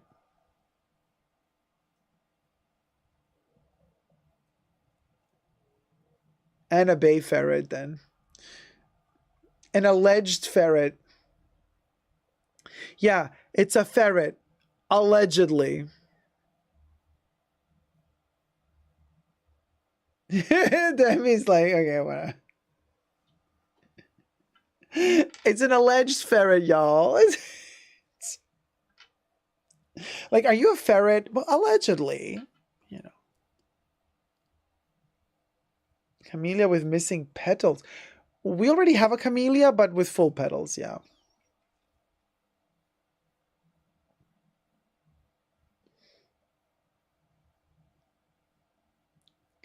A ferret in a Formula One car merch. Wow. Yeah. The computer is a little bit better, but had to buy an extra cooling system for it. So. Well, anyway, you guys, it's definitely something to think about. We're still a ways to go because the new emoji has not been unlocked yet, because we still need 3 or 4 members to join, and then we get access to a new emoji. But yeah, this has been our dysfunctional live stream today. I hope you've enjoyed it. I hope you had fun, you guys. I want to say thank you to everybody. Hey, Saya, how's it going? Oh, 344 likes. Oh, let's get to 350 likes while we're at it. How many views do we have? I don't know. Epic fun, says Debs. Oh, glad you enjoyed it, sweetie. So let's get to 350. I mean, you know, we'll go because like we're at 345. Let's round up those numbers. Let's tally up the drinks, darling. Let's tally them up. I mean, we could go to 400 likes, because I see we're like at 351. And I know that like at least 200 people that are watching now did not thumb up the video yet. These are thumbs up that we got from the people that were watching earlier. So we're at 356 likes, but I'm sure we can do 400 likes. Just saying. And oh well, you know, because it's YouTube math. Because if you think about it, me and math. Oh boy, you're in for a doozy. Okay, so my theory is if 300 people, okay, if 230 people are watching now, but we got 361 likes. That means that those likes came from people that were watching like 3 hours ago. But so now the entire 200 people that are watching now have not liked yet. See? So technically, we could reach, if we wanted, just like that, we could reach 580 likes. Does that make any sense? In my math world, it makes sense. And actually, he is right. I see after stream ends, we have had over 1,000. There you go. You see? There you go. There you go. Shelby says, thank you, Daco. I missed your show from my trip to Bolivia trip. I am glad I am back to the Fashion Bunker. Welcome back, Shelby. Yeah. Stacy D, yes, we thumb it up, y'all. What about an emoji of a person liking the live stream? Like that? I don't know how that would look like.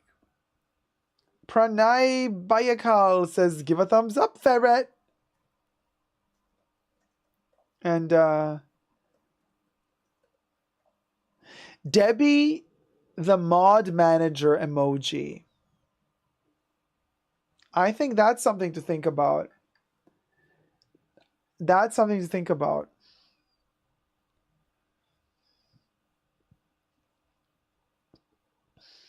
OMG, says Debbie. I sucked at math too. Turns out I have... what is that? Dyscalculia? The joke. Is that a real thing? Oh my god. Is that a thing? Okay, dyslexia, okay, but like, because calculia, like calculating, like dyscalculia. I thought of that, but I fear bubbles would sabotage. Oh. Math gives me anxiety. I still have PTSD from 4th grade math. Me too. Math and I are no friends. A dyscalculia emoji.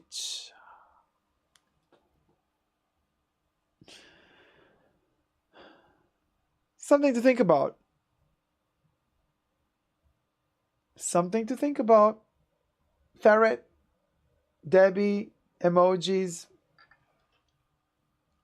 Dyscalculia is a type of dyslexia, but with numbers and math stuff. Oh my god, I didn't know that existed. That's totally me then. Now I know. Sounds like Dracula, says Penny Lane. Dyscalculia from the Carpathian Mountains. Thanks for the live stream, Jacob. Say hi to Tallulah. I will, Pranay. Thank you so much. Tina says, I found them. Lux Collective stole my video. I just thumbed up and subscribed on my other channel. Thank you so much, D. Because numbers are the most difficult part for me. Yeah, for me too. Hey, Jesse Johnson. Well, thank you guys so much for tuning in. It's been a doozy. I'm going to see you all midweek, hopefully, as we count down to the birthday month, to the birthdays. And since like 50 of us, at least in the chats, have birthdays in June, what a coincidence. It's going to be a bunch of happy birthdays every week, you guys. And so as we count down to my birthday on the 30th of June, we're going to be encountering everybody else's birthdays that come along the way before the 30th of June. And so we're going to have a lot of celebrations this month. I hope you had fun, you guys. Debbie says, so much fun. Thank you, Deco. Thank you, Debs. Yeah. What can I tell you? We'll go. I want to say, you know, we've unlocked our special song because we got more than 300 likes. I have my little numbers here. So we have unlocked our last dying ferret. Nicole Roslin, darling. Would you care to enlighten us with your magical voice, sweetie darling? Subscribe to Nicole Ross, Madame Ross on Instagram and YouTube, by the way. Hit it, Nicole. Dying ferret, dying ferret, dying ferret, dying ferret, dying ferret. Or something like that. Please let me sing it in for you. Yes, that was Nicole, y'all. Thank you so much for tuning in. I always change the signs and numbers when solving exercises, even in theory part was all right. Oh, that's interesting. Thank you guys so much. Thank you, Julie Scott, Ned T, Debbie, Gloricinos T-Pal, Jizzes, Kev, Nicole Pancakes, Audrey, Aisha, Ellen, everybody. Mwah, have a wonderful, wonderful rest of your weekend. And I hope you have a great beginning to the new week. Stay strong, you guys. There's strength in numbers. We can do this. Gosh darn it. We can do this. Love you loads. And until next time, never forget to never give up on love. Bye. Mwah.